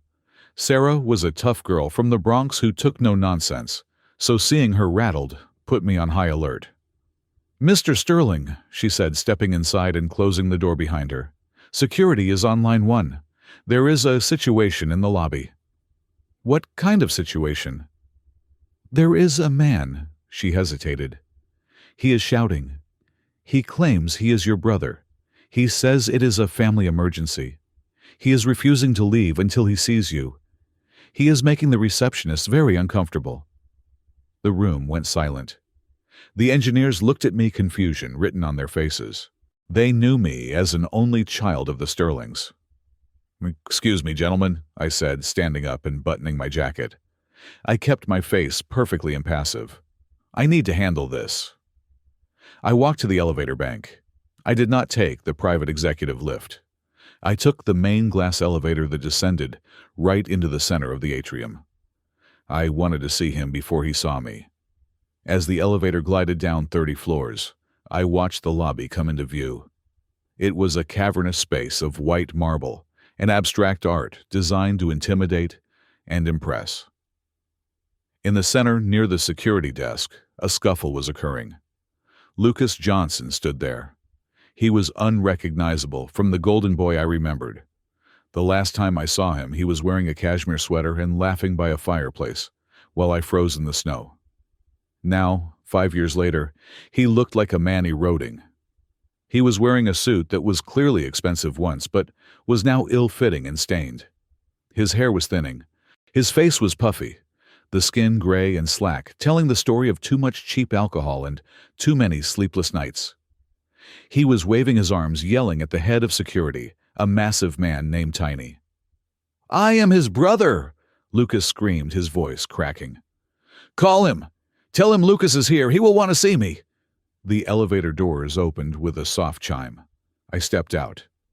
The click of my Italian leather shoes on the marble was the only sound I made. I walked with a smooth, powerful stride. No limp, no hesitation. "Let him go, Tiny," I said, my voice projecting clearly across the vast space. Lucas spun around. When he saw me, his jaw actually dropped. I saw his eyes scan me from head to toe, taking in the suit, the way the staff looked at me with deference.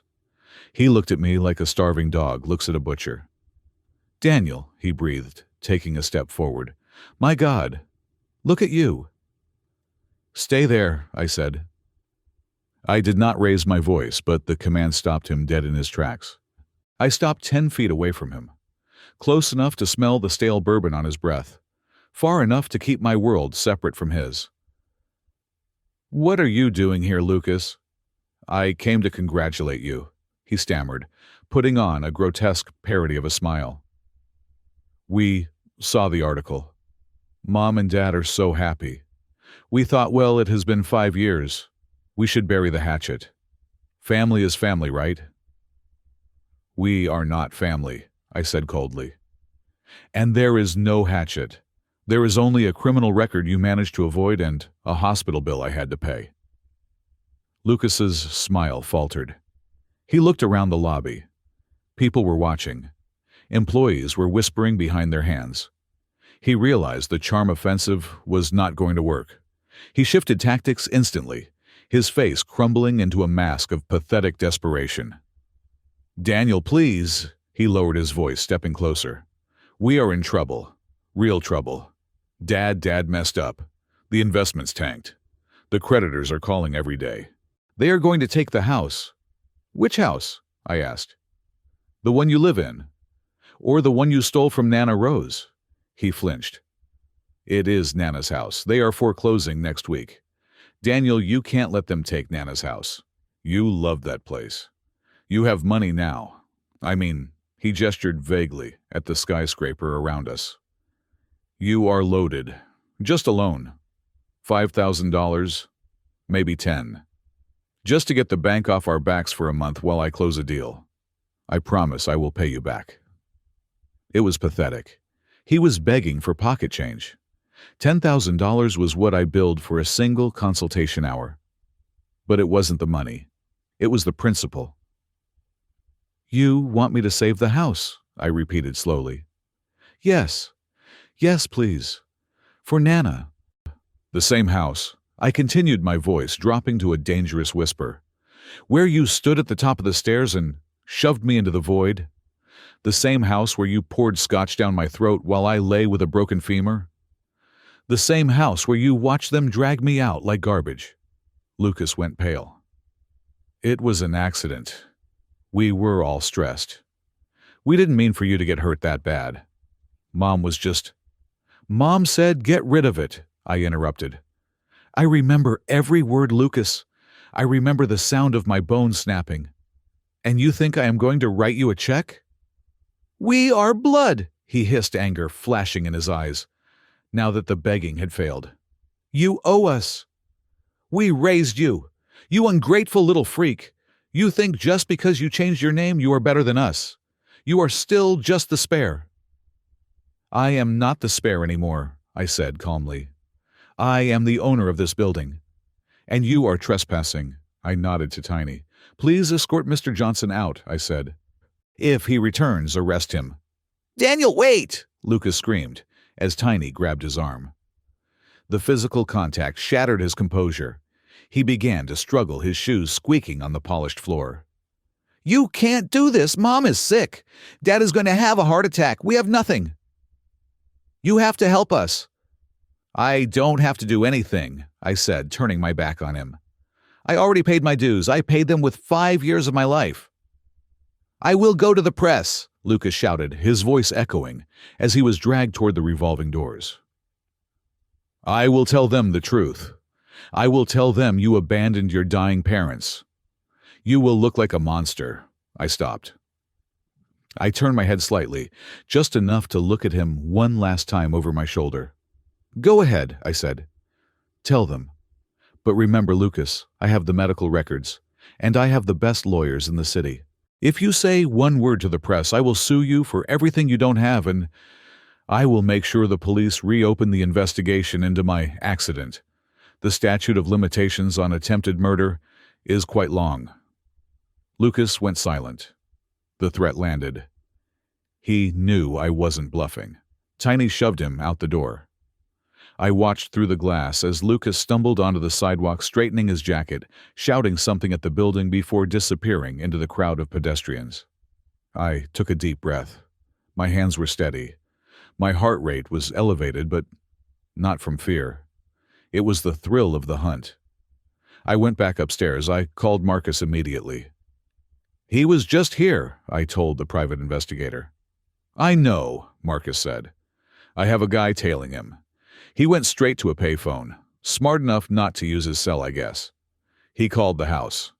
What is the next move?" "They are desperate, Daniel, and desperate people do stupid things. My guy intercepted some chatter. They know about the wedding." "Of course they do," I said, leaning back in my chair. "It was in the article. Date and location. Hamptons. Next month."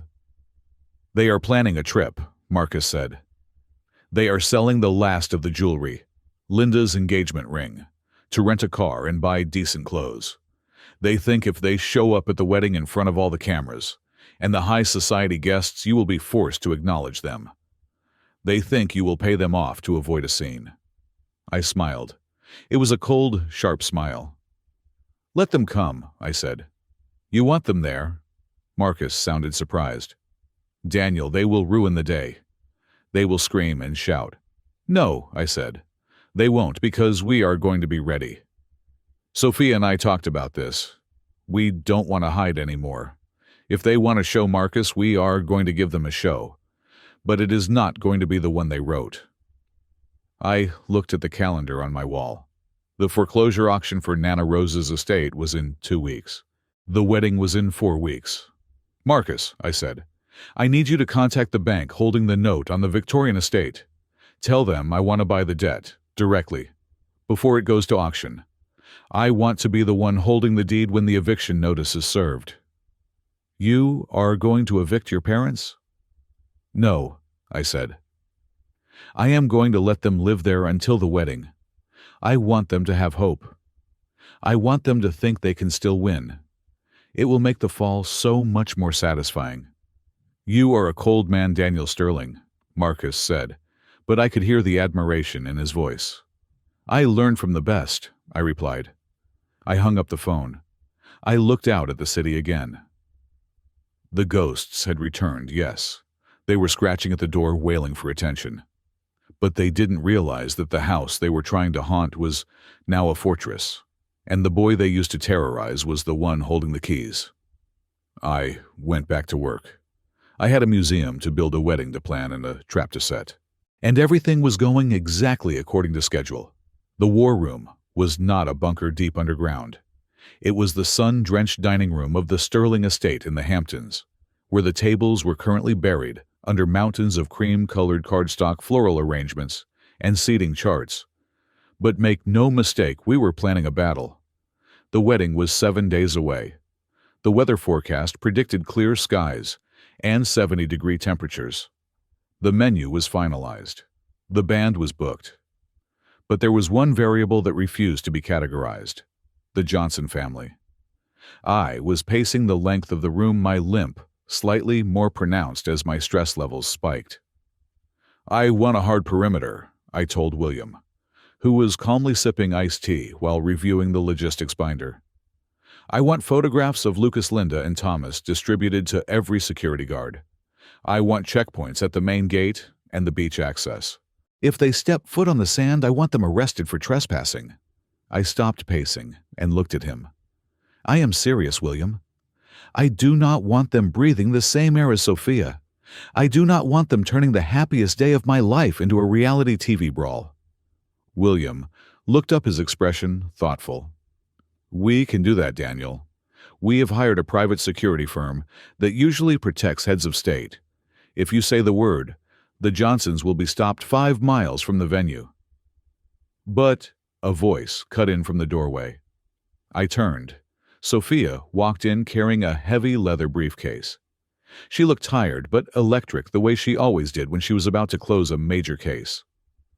She set the briefcase on the table, pushing aside a vase of hydrangeas. "But," Sophia repeated, looking at me with those amber eyes that saw right through my defenses, "if you block them at the gate, you make them martyrs." "I make them absent," I countered. "That is all I care about." "Think like a lawyer, Daniel," she said, walking over and taking my hands. "If they are stopped outside, they will cause a scene. They will call the paparazzi. They will scream to the cameras that their cruel billionaire son has forgotten his roots and is barring his poor, destitute parents from his wedding. They will sell that story to the tabloids, and the tabloids will eat it up. You will spend your honeymoon issuing press releases and fighting a PR war. So what do you suggest? I asked, frustration leaking into my voice. I let them sit in the front row? No, Elizabeth said, entering the room from the kitchen with a tray of sandwiches. She set the tray down and looked at me with a smile that was not warm. It was the smile of a lioness watching a gazelle limp into the tall grass. Sophia and I have been talking. We think you should let them in. What? I looked between my fiancé and my mother. Are you insane? It is a trap, Daniel, Sophia said softly. Don't hide from them. Let them see exactly what they threw away. Let them walk into the lion's den thinking they are the guests of honor, and then let them realize they are just the food. She opened her briefcase. Inside was not wedding planning material. It was a stack of legal files color-coded and thick with documents. I have been busy, Sophia said, pulling out a blue folder. While you were finalizing the museum design, I was digging. I have been building a case against them, Daniel.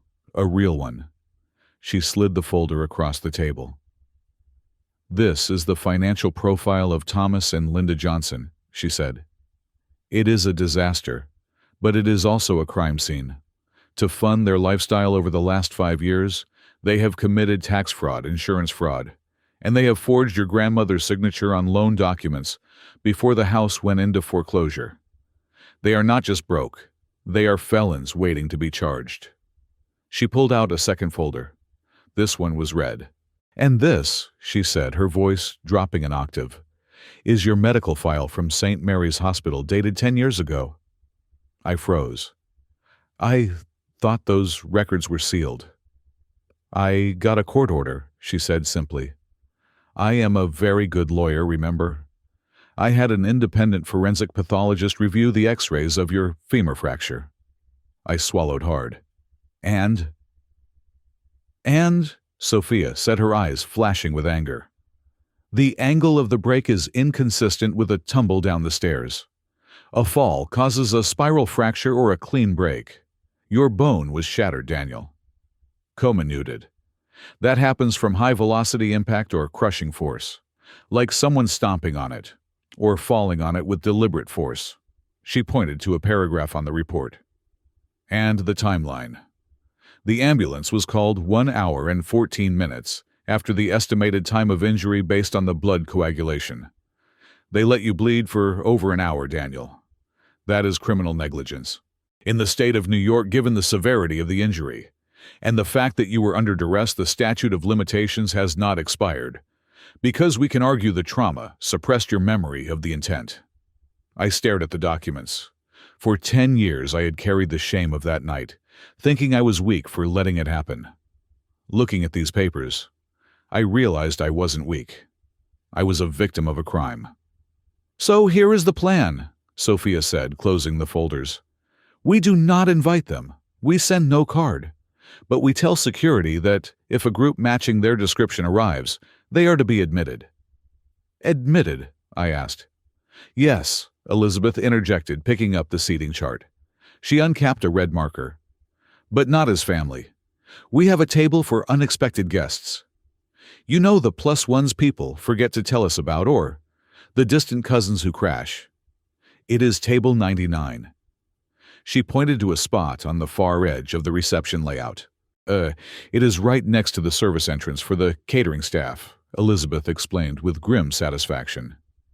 And directly in front of the portable restrooms, we are setting up for the staff. It has no view of the ocean. It has no centerpiece. And we will instruct the waiters that this table is water service only, until the toasts are finished. They will be furious, I said, imagining Linda's face when she was led past the VIPs to a table by the toilets. They will be humiliated, Sophia corrected. And they will be trapped. Because once they are inside, they can't make a scene without looking like lunatics in front of the governor, the mayor, and the editors of Business Weekly. They will have to sit there and swallow their pride. They will think they can corner you after the ceremony to beg for money. And that, William said, leaning forward, is when we drop the hammer. We let them think they have a chance. We let them watch you marry the woman of your dreams. We let them see the life you built. And then when they try to speak, we let the law do the talking. I looked at the three of them. My found family. William, the architect of my career. Elizabeth, the architect of my confidence. And Sophia, the architect of my justice. They were not asking me to be passive. They were asking me to be strategic. Okay, I said, letting out a breath I felt like I had been holding for a decade. Let them in. The next few days were a blur of final preparations, but the anxiety that had plagued me was gone, replaced by a cold, sharp focus. I felt like a general surveying a battlefield before the first shot was fired. I went for my final suit fitting. The tailor, an old Italian man named Giovanni, who had dressed William for 30 years, adjusted the hem of my trousers. "You stand taller, Mr. Sterling," Giovanni noted, pinning the fabric. "Last time you favored the left side. Today you are balanced." "I feel balanced, Giovanni," I said. I looked in the three-way mirror. The man staring back was not the boy who had begged for a motel room. He was powerful. He was ready. On the morning before the wedding, I went to the site of the ceremony. It was a private bluff overlooking the Atlantic Ocean part of the Sterling estate. The white tent was being erected. The chairs were being lined up in perfect rows. I walked to the edge of the cliff and looked down at the crashing waves. I thought about Lucas. I wondered what he was doing right now. Probably renting a tuxedo he couldn't afford. Probably rehearsing a speech about family values. My phone buzzed. It was a message from Marcus, my private investigator. Subject: "The Eagles have landed." Message: "They just checked into a Motel 6 on the outskirts of town.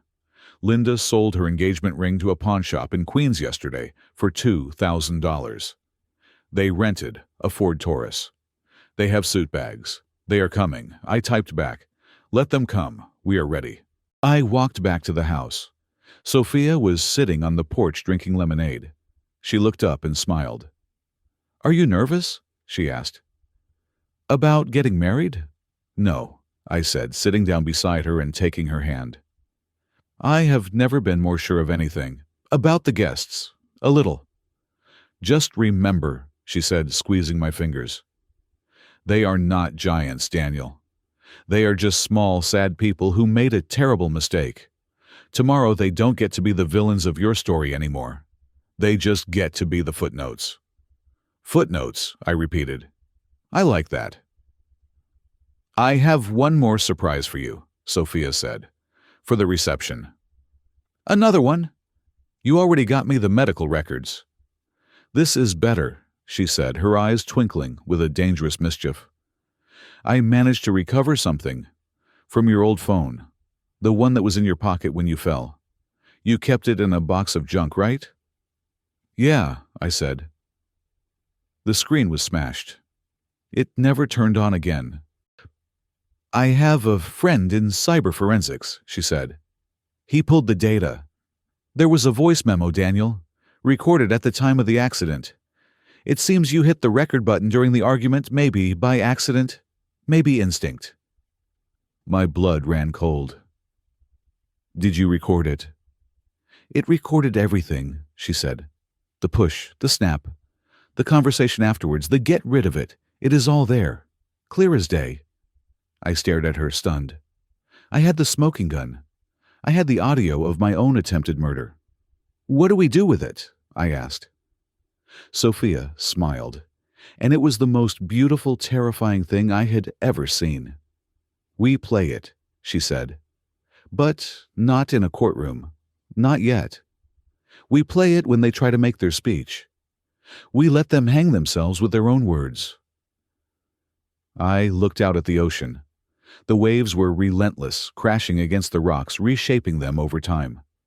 I realized that was what had happened to me. I had been crashed against the rocks, broken and battered. But I hadn't eroded. I had been sharpened. "Table 99, I said softly. "Table 99, Sophia agreed. The trap was set. The bait was laid. And the rats were driving a Ford Taurus straight into the jaws of their own destruction. "I love you," I told her. "I know," she said. "Now come inside. William is trying to teach the dog how to carry the ring pillow, and it is going terribly." I stood up and walked into the house, leaving the ghost of Daniel Johnson behind on the cliff edge. Tomorrow, Daniel Sterling would rise, and he would bring the thunder. The morning of my wedding day did not dawn. It unveiled itself like a masterpiece being slowly uncovered. The sky over the Hamptons was a piercing, limitless blue, devoid of even a single wisp of cloud. The Atlantic Ocean, usually a churning gray beast, had calmed into a rhythmic sheet of sapphire that sparkled under the sunlight. The Sterling estate had been transformed. The sprawling lawn that stretched from the main house to the cliff edge was now a sea of white orchids and hydrangeas. A massive marquee draped in silk and crystals stood ready for the reception, its open sides allowing the ocean breeze to filter through. Rows of gold Chiavari chairs were arranged in a perfect semicircle facing the water, where a simple archway of driftwood and white roses waited. It was a scene of absolute perfection. It was the kind of setting that cost more than my biological parents had earned in their entire lifetimes. I stood in the master suite, looking in the full-length mirror. My tuxedo was midnight blue, tailored by Giovanni to frame my shoulders and elongate my silhouette. My shoes were polished to a mirror shine. For the first time in my life, I did not see a single flaw. I did not see the cripple. I did not see the victim. I saw a man who had won. "You look like a movie star," William said from the doorway. He was dressed in a matching tuxedo, holding 2 tumblers of aged scotch. "I feel like an imposter," I admitted, turning to face him. "Is that normal?" "Completely," William smiled, handing me a glass. "But you are not an imposter, Daniel. You are the man of the hour. The governor is downstairs. The CEO of Vanguard is here. They are not here for the free champagne. They are here for you and Sophia." I took a sip of the scotch. It burned pleasantly, settling my nerves. "Are they here?" I did not have to specify who they were. William nodded, his expression hardening slightly. "Security just radioed. A blue Ford Taurus just pulled up to the main gate. They are right on time." I walked to the window. From this vantage point, I could see the long, winding driveway, lined with expensive SUVs and limousines. And there, stuck behind a Bentley, was a dented, dusty sedan that looked like it had been driven hard from the city. "Let the games begin," I whispered. Down at the main gate, the scene was unfolding exactly as Sophia had scripted it. I could not hear the dialogue, but I had an earpiece connected to the security frequency, so I listened to the play-by-play from the head of the security team. "Target vehicle is at the checkpoint." The guard's voice crackled in my ear. 3 occupants. Male driver, older male, and female passengers. They look agitated. I could imagine the scene. Lucas would be driving, sweating in his cheap rental suit. Thomas and Linda would be in the back, terrified but trying to project an air of superiority. They were likely barking at the guards right now. "State your name," the guard said, his voice professional and cold. "Johnson." Lucas's voice came through the feed, tinny and high-pitched. "We are the groom's family. We are the parents. Open the gate." "I am checking the list," the guard replied. There was a long, deliberate pause. I knew the guard was just staring at a blank piece of paper, letting them sweat, letting the panic set in. "I am sorry, sir. I do not have a Johnson on the VIP list." "That is impossible!" Linda's voice shrieked from the back seat. "Check again. I am his mother. He must have forgotten to write it down. Just call him. Tell him Linda is here." "I cannot call the groom, ma'am. He is preparing for the ceremony. If you are not on the list, you must turn around." "We are not turning around," Thomas yelled. "We drove 3 hours. Do you know who we are? We are the reason he exists." The desperation was palpable. They were terrified. If they were turned away now, their plan to crash the wedding and guilt-trip me into a payout would fail before it even started. They needed to get inside. They needed an audience. "Wait," the guard said, acting out his script perfectly. "Let me check the supplemental list, the one for additional guests." Another long pause. "Ah, here it is. Thomas, Linda, and Lucas Johnson. You are listed under general admission. You may proceed. Park in the overflow lot C near the service road. Do not block the main entrance." "See," I heard Linda huff. "I told you, he wouldn't dare lock us out." "Overflow lot," Lucas muttered. "Whatever.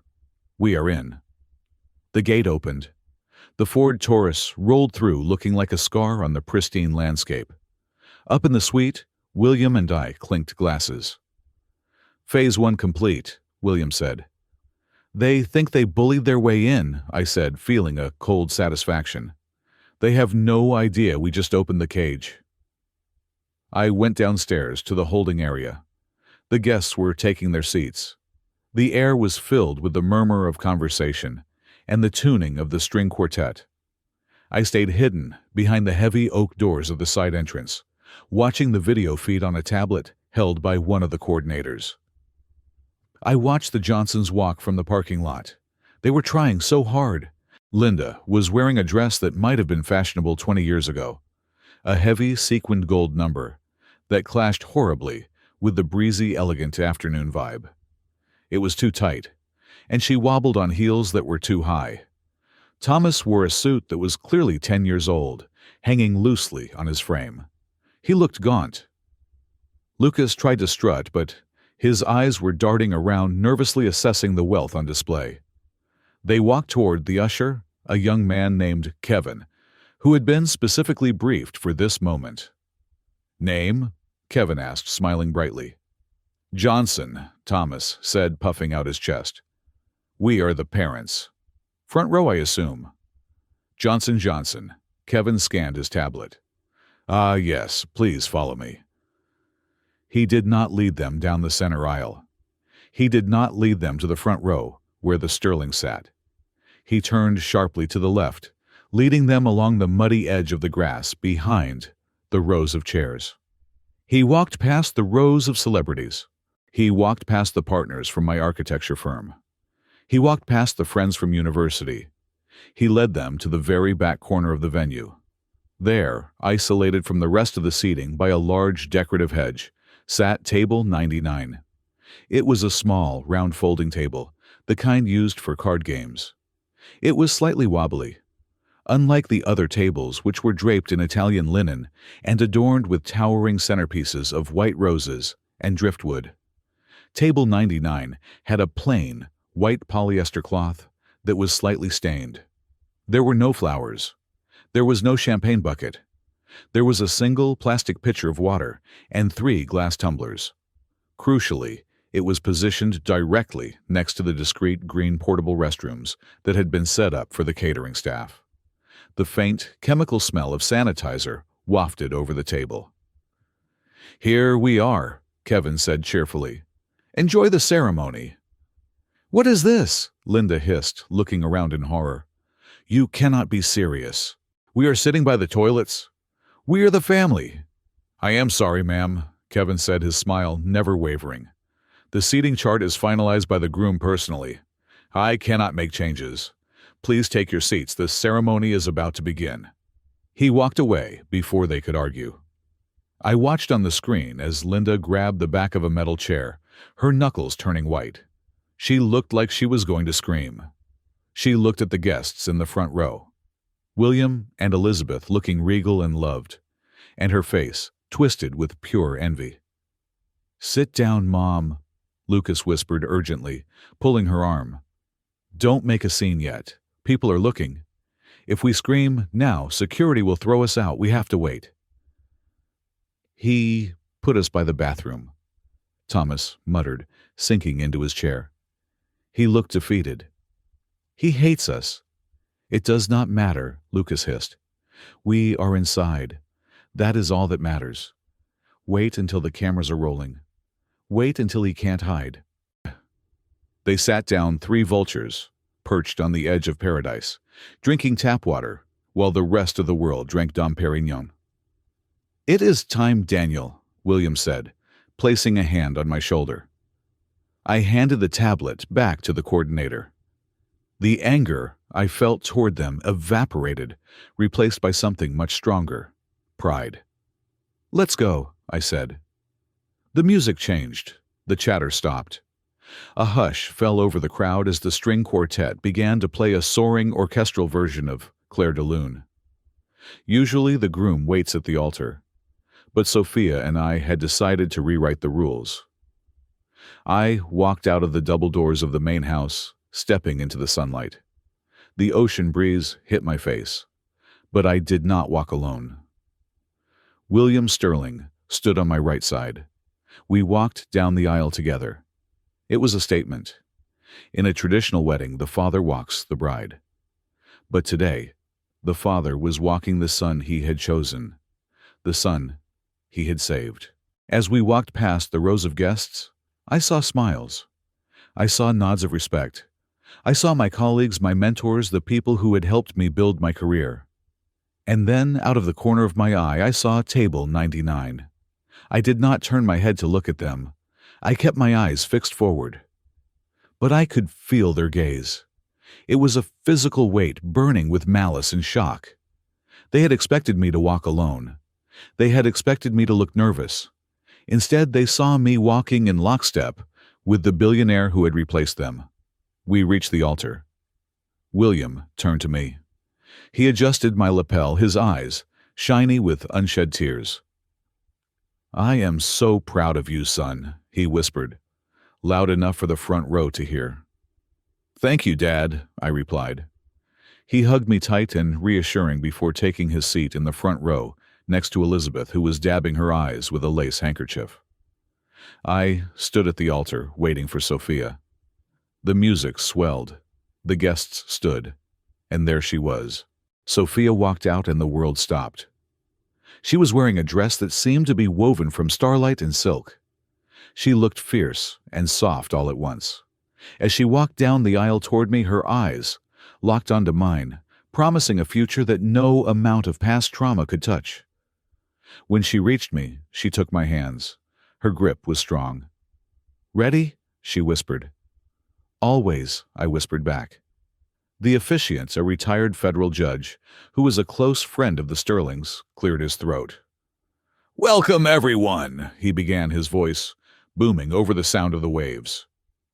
We are gathered here today to celebrate the union of Daniel Sterling and Sophia Rossi. He paused, letting the names sink in. This ceremony is not just a union of 2 hearts, the judge continued. It is a celebration of family. Not just the family we are born into, but the family we choose.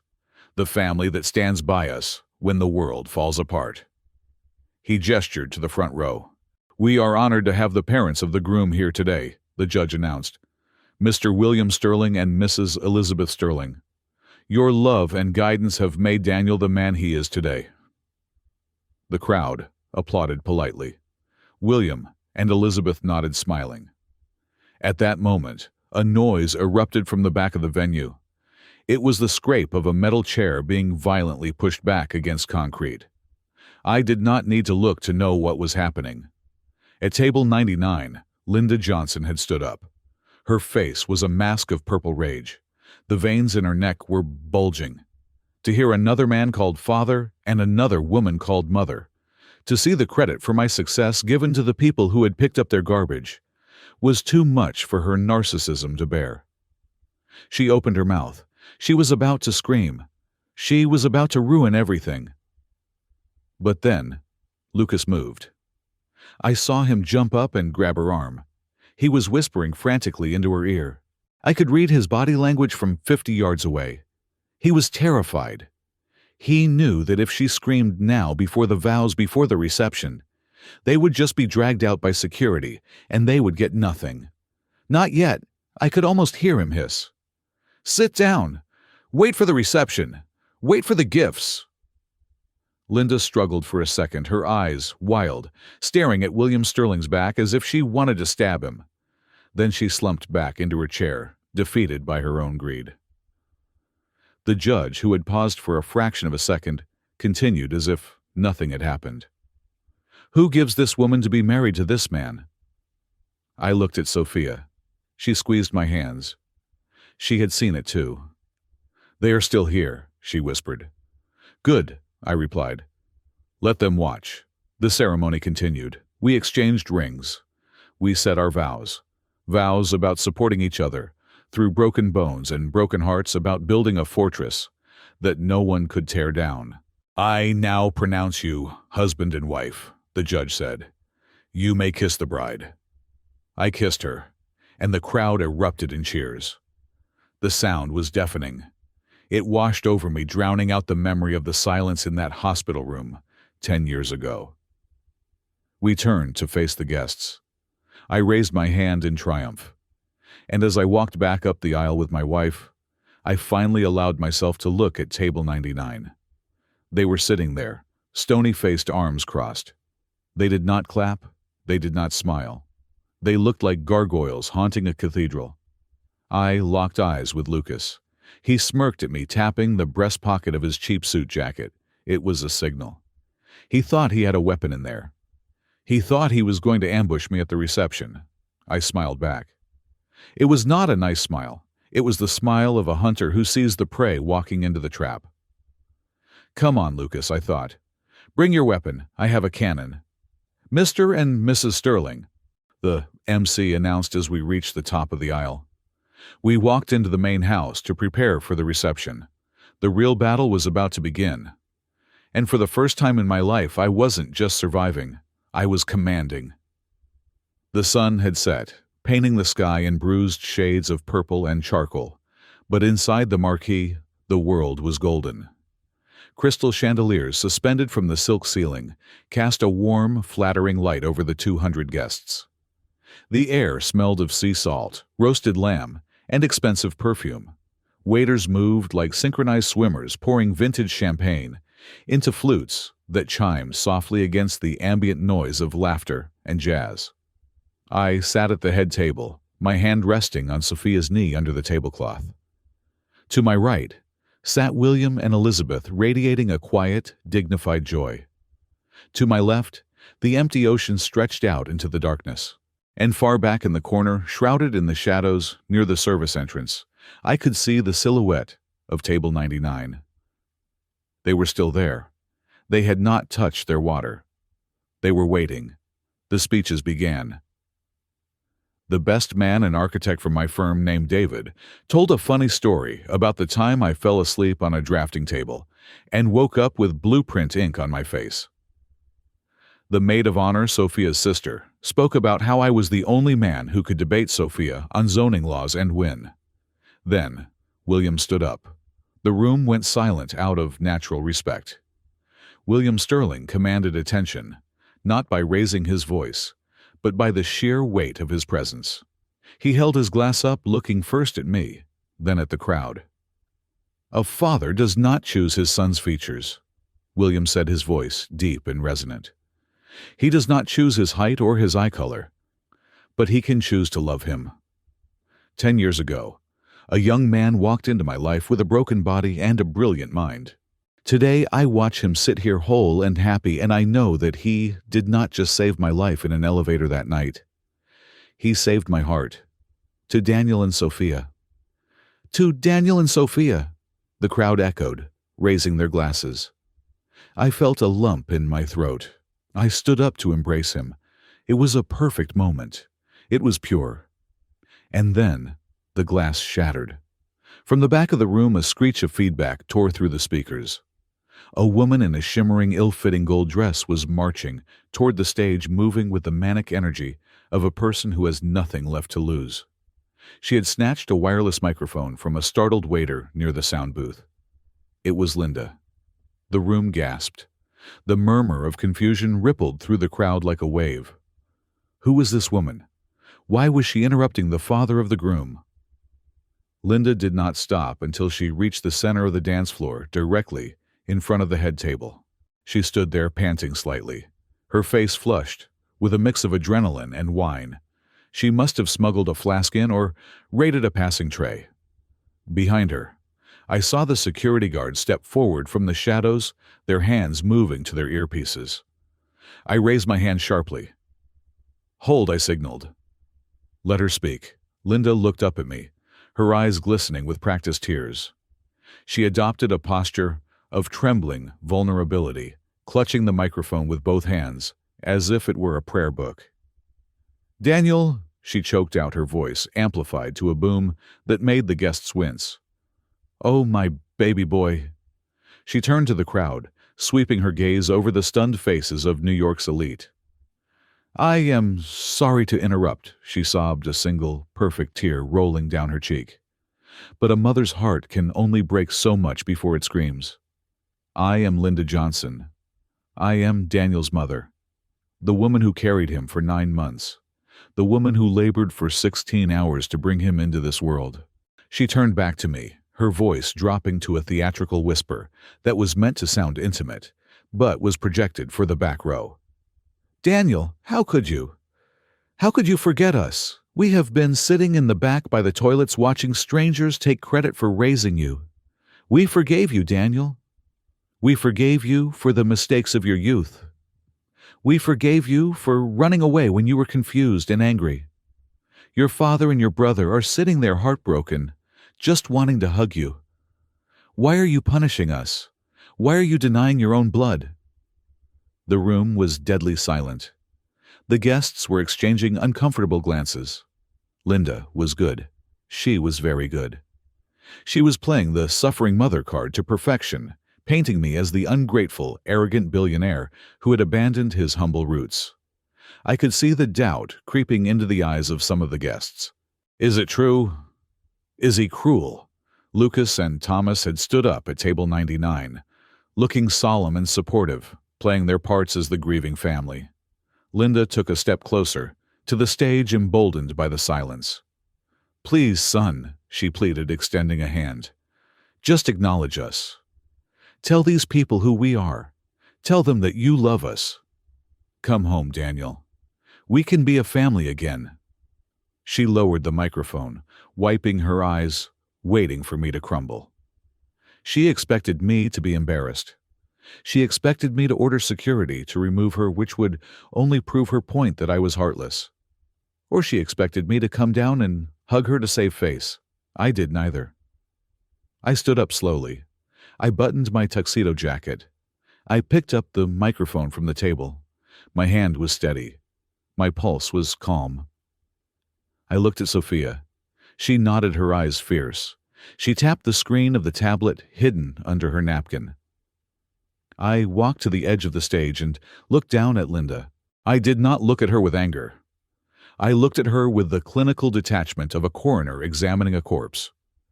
"You are right," I said. My voice was calm, contrasting sharply with her hysterical theatrics. "I should not forget.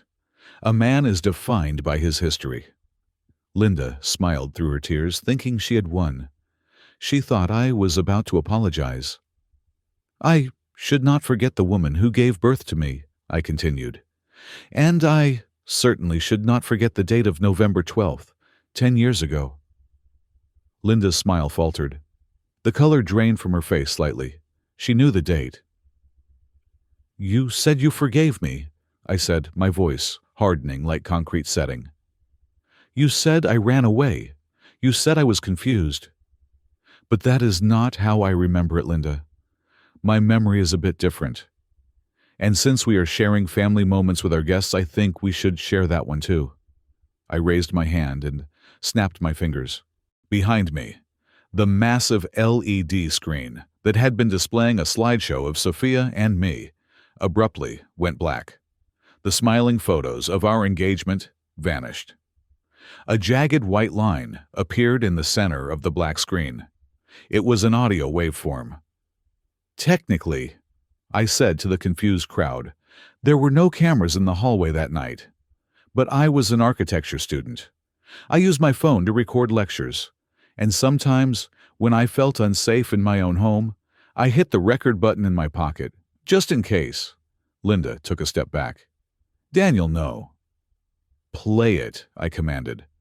The sound that erupted from the concert-grade speakers was not music. It was violence. First, there was the sound of shouting. It was Lucas's voice, younger, shrill with entitlement. Sign the papers, you little leech, it is Dad's money. Then my own voice, sounding terrified and young. I am leaving, let me pass. Then the sound that made every person in the marquee jump. It was a sickening physical thud. The sound of meat hitting wood. Then a tumbling, crashing noise that seemed to go on for forever. The audio was high definition, recovered and enhanced by forensic experts. You could hear the breath being knocked out of me. You could hear the wet, sharp crack of my femur snapping.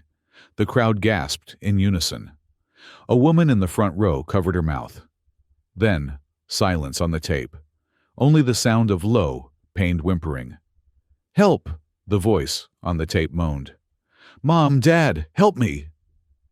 Then Linda's voice filled the room. It was not the weeping, trembling voice she had just used. It was cold. It was flat. It was the voice of a monster. Get rid of it. The waveform on the screen spiked with the words. If he does not sign, he is worthless, the recording continued. Get rid of it.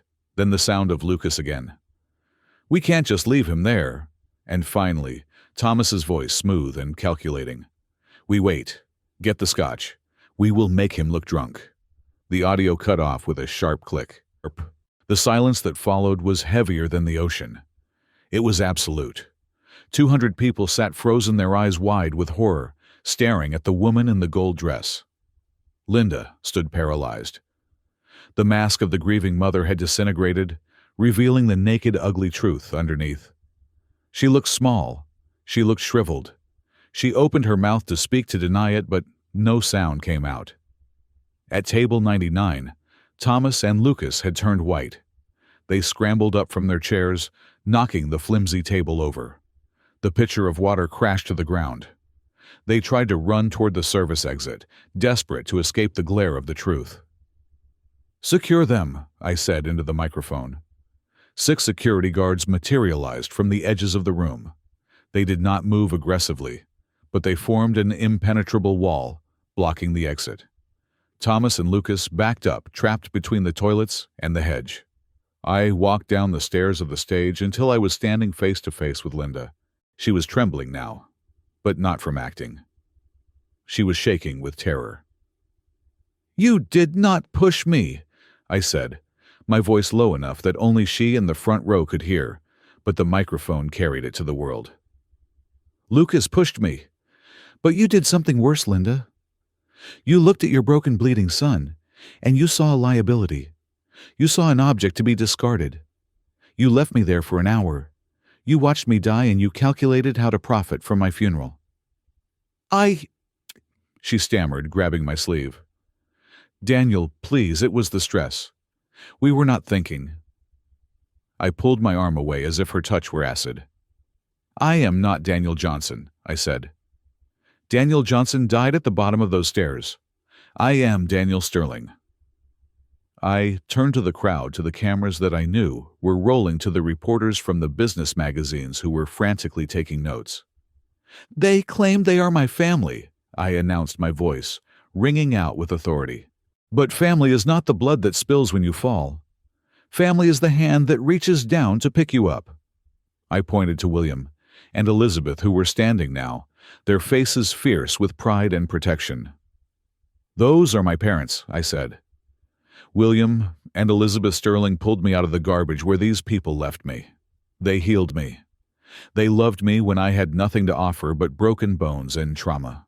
I turned back to Linda. You wanted attention, Linda. You have it. You wanted to be part of the wedding? You are. You are the lesson. Sophia stepped up beside me. She looked like an avenging angel. She pulled a thick envelope from her clutch. Linda Johnson, Sophia said, her voice sharp and professional. Thomas Johnson, Lucas Johnson, This is a formal notice of legal action." She shoved the envelope into Linda's limp hands. "You are being sued for conspiracy to commit insurance fraud, grand larceny, regarding the estate of Rosemary Johnson, and civil battery. We have also submitted the audio evidence you just heard to the district attorney's office. They are very interested in reopening the case of Daniel's accident as an attempted homicide."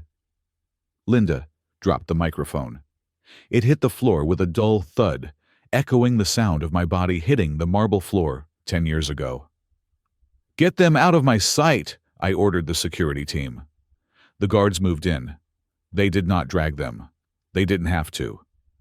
Linda, Thomas, and Lucas were so crushed by the weight of their own exposure that they could barely walk. They were escorted out not through the VIP entrance, but through the service gap in the hedge, past the portable toilets, and into the darkness of the parking lot. As they disappeared, a single person started to clap. It was the governor. Then William joined in. Then the best man. Within seconds, the entire marquee was on its feet, erupting in a thunderous ovation. It wasn't polite applause. It was a roar of support, of justice, of validation. I looked at Sophia. She was crying, but she was smiling. "We did it," she whispered. "No," I said, pulling her close and kissing her forehead. "We just started." I looked out at the empty space where table 99 had been. The rot was gone. The air felt cleaner. The ghosts had been exorcised not by holy water, but by the truth. I turned to the band leader, who looked stunned, holding his baton in midair. "Play something happy," I said. "We have a wedding to celebrate." The band kicked into an upbeat jazz number. The tension broke. The champagne flowed. And as I danced with my wife, I realized that my leg didn't hurt, not even a little bit. The phantom pain was finally truly gone. The doors of the marquee swung shut behind the Johnson family with a finality that felt like the closing of a heavy book. The silence that lingered in their wake was not the awkward silence of a scandal. It was the respectful silence of a crowd that had just witnessed a necessary execution. The guests, the cream of New York society, who had seen everything from corporate hostile takeovers to Broadway meltdowns, looked at me not with judgment, but with a profound nodding approval. They understood. In that moment, the glossy veneer of the wedding had been stripped away to reveal something raw and undeniably real. I stood there on the dance floor, my chest heaving slightly, the adrenaline slowly ebbing away to be replaced by a warm, steady current of relief.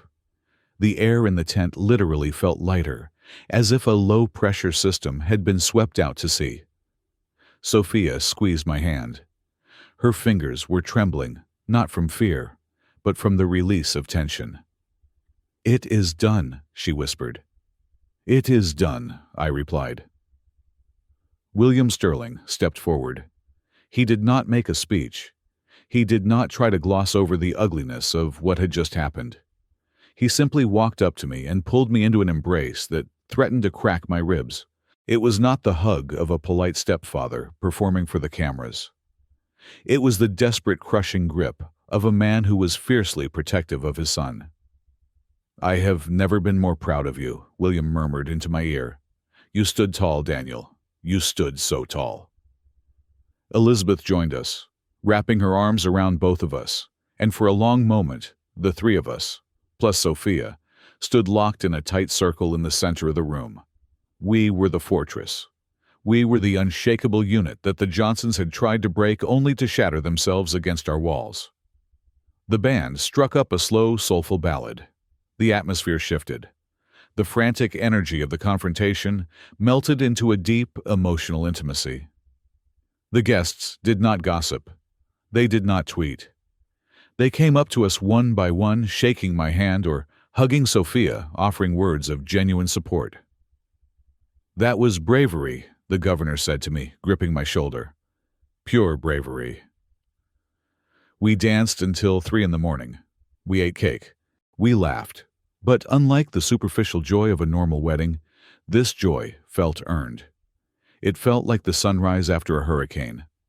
But while we celebrated the wheels of justice that Sophia had set in motion, were already grinding the Johnson family into dust. The legal battle that followed was not swift, but it was brutal. It lasted exactly 1 year. Sophia led the charge, treating the case not as a family dispute, but as a dismantling of a criminal enterprise. The audio recording of the accident was the centerpiece of the prosecution. When it was played in the quiet, sterile air of the courtroom, even the judge looked away in disgust. The forensic evidence regarding my femur fracture, the comminuted nature of the break, proving high-velocity impact consistent with a push, was irrefutable. The Johnsons tried to fight. They hired a cheap strip mall lawyer because that was all they could afford. They tried to countersue for defamation. They tried to claim the recording was doctored. They tried to paint me as a vindictive billionaire crushing his poor parents. But facts are stubborn things. Marcus, my private investigator, provided a paper trail of their financial crimes that was miles long. We proved that Linda had forged Nana Rose's signature on loan documents 3 days after her death. We proved that Thomas had embezzled money from the estate to pay gambling debts. The verdict, when it finally came down, was a hammer blow. Lucas Johnson was found guilty of aggravated assault, causing bodily harm. Because of the severity of my injuries and the premeditated nature of the cover-up, the whiskey, the delay in calling 911, the judge showed no leniency. Lucas was sentenced to 5 years in a state penitentiary. I was there when they led him away. He looked back at me, his eyes hollow and terrified. He was no longer the bully who had shoved me down the stairs. He was just a man who had gambled his soul on greed and lost everything. I felt no joy in seeing him in handcuffs, but I felt a profound sense of balance. The debt was paid. Thomas and Linda escaped prison time only because of their advanced age and failing health. But the court stripped them of everything else. The judgment for the civil suit, for the pain, suffering, and the stolen inheritance, was in the millions. They lost the Victorian estate. The bank foreclosed on it, and every single asset they owned was seized to pay the legal fees and the judgment. The luxury cars, the jewelry, the furniture, it was all sold off at auction. The community turned its back on them. The country club revoked their membership. Their friends, fair-weather socialites who valued reputation above all else, stopped returning their calls. They became pariahs. They were forced to move into a small, rundown apartment in a neighboring town, living on state benefits and the charity of the few distant relatives who still pitied them. I never visited them. I never called. I simply let them exist in the reality they had created. 3 years passed. The seasons turned. The Solstice Museum opened to international acclaim.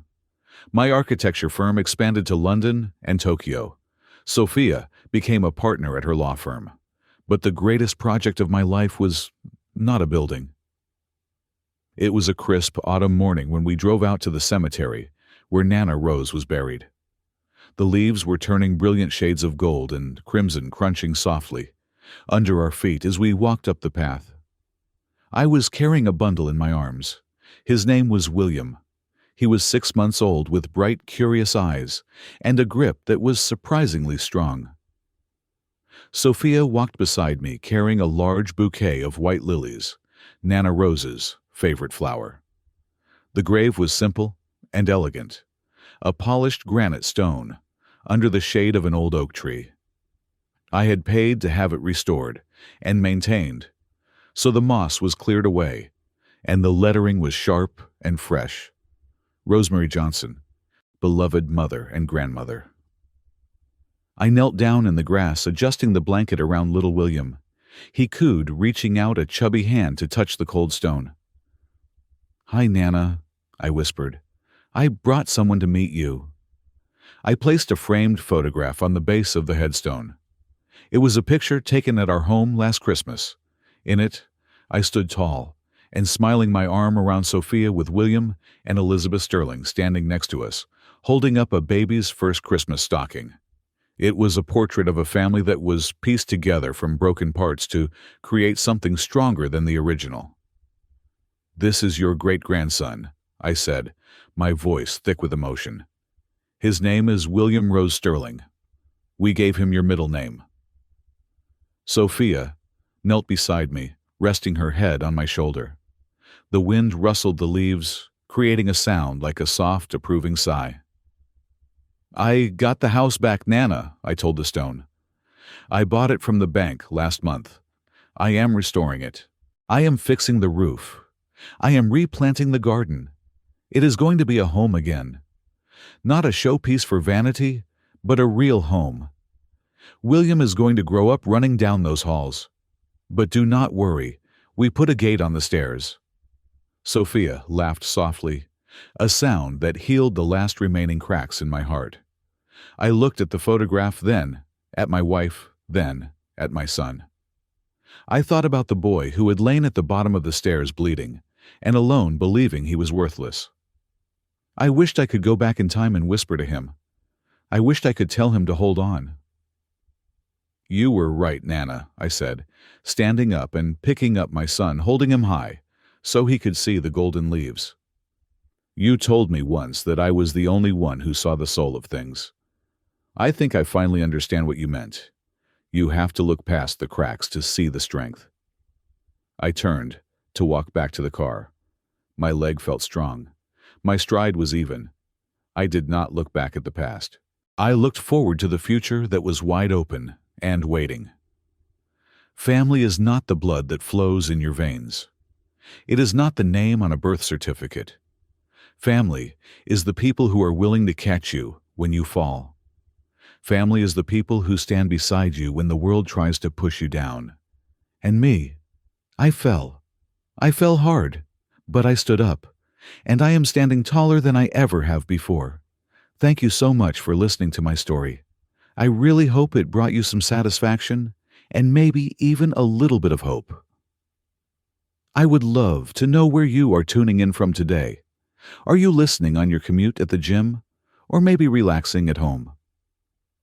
Please let me know in the comments below. Let's get a conversation going. If you enjoyed this story of justice and redemption, please consider subscribing to the Calm Revenge Stories channel, liking this video, and smashing that hype button so we can share this journey with even more people. Stay strong and remember, your best revenge is your own happiness.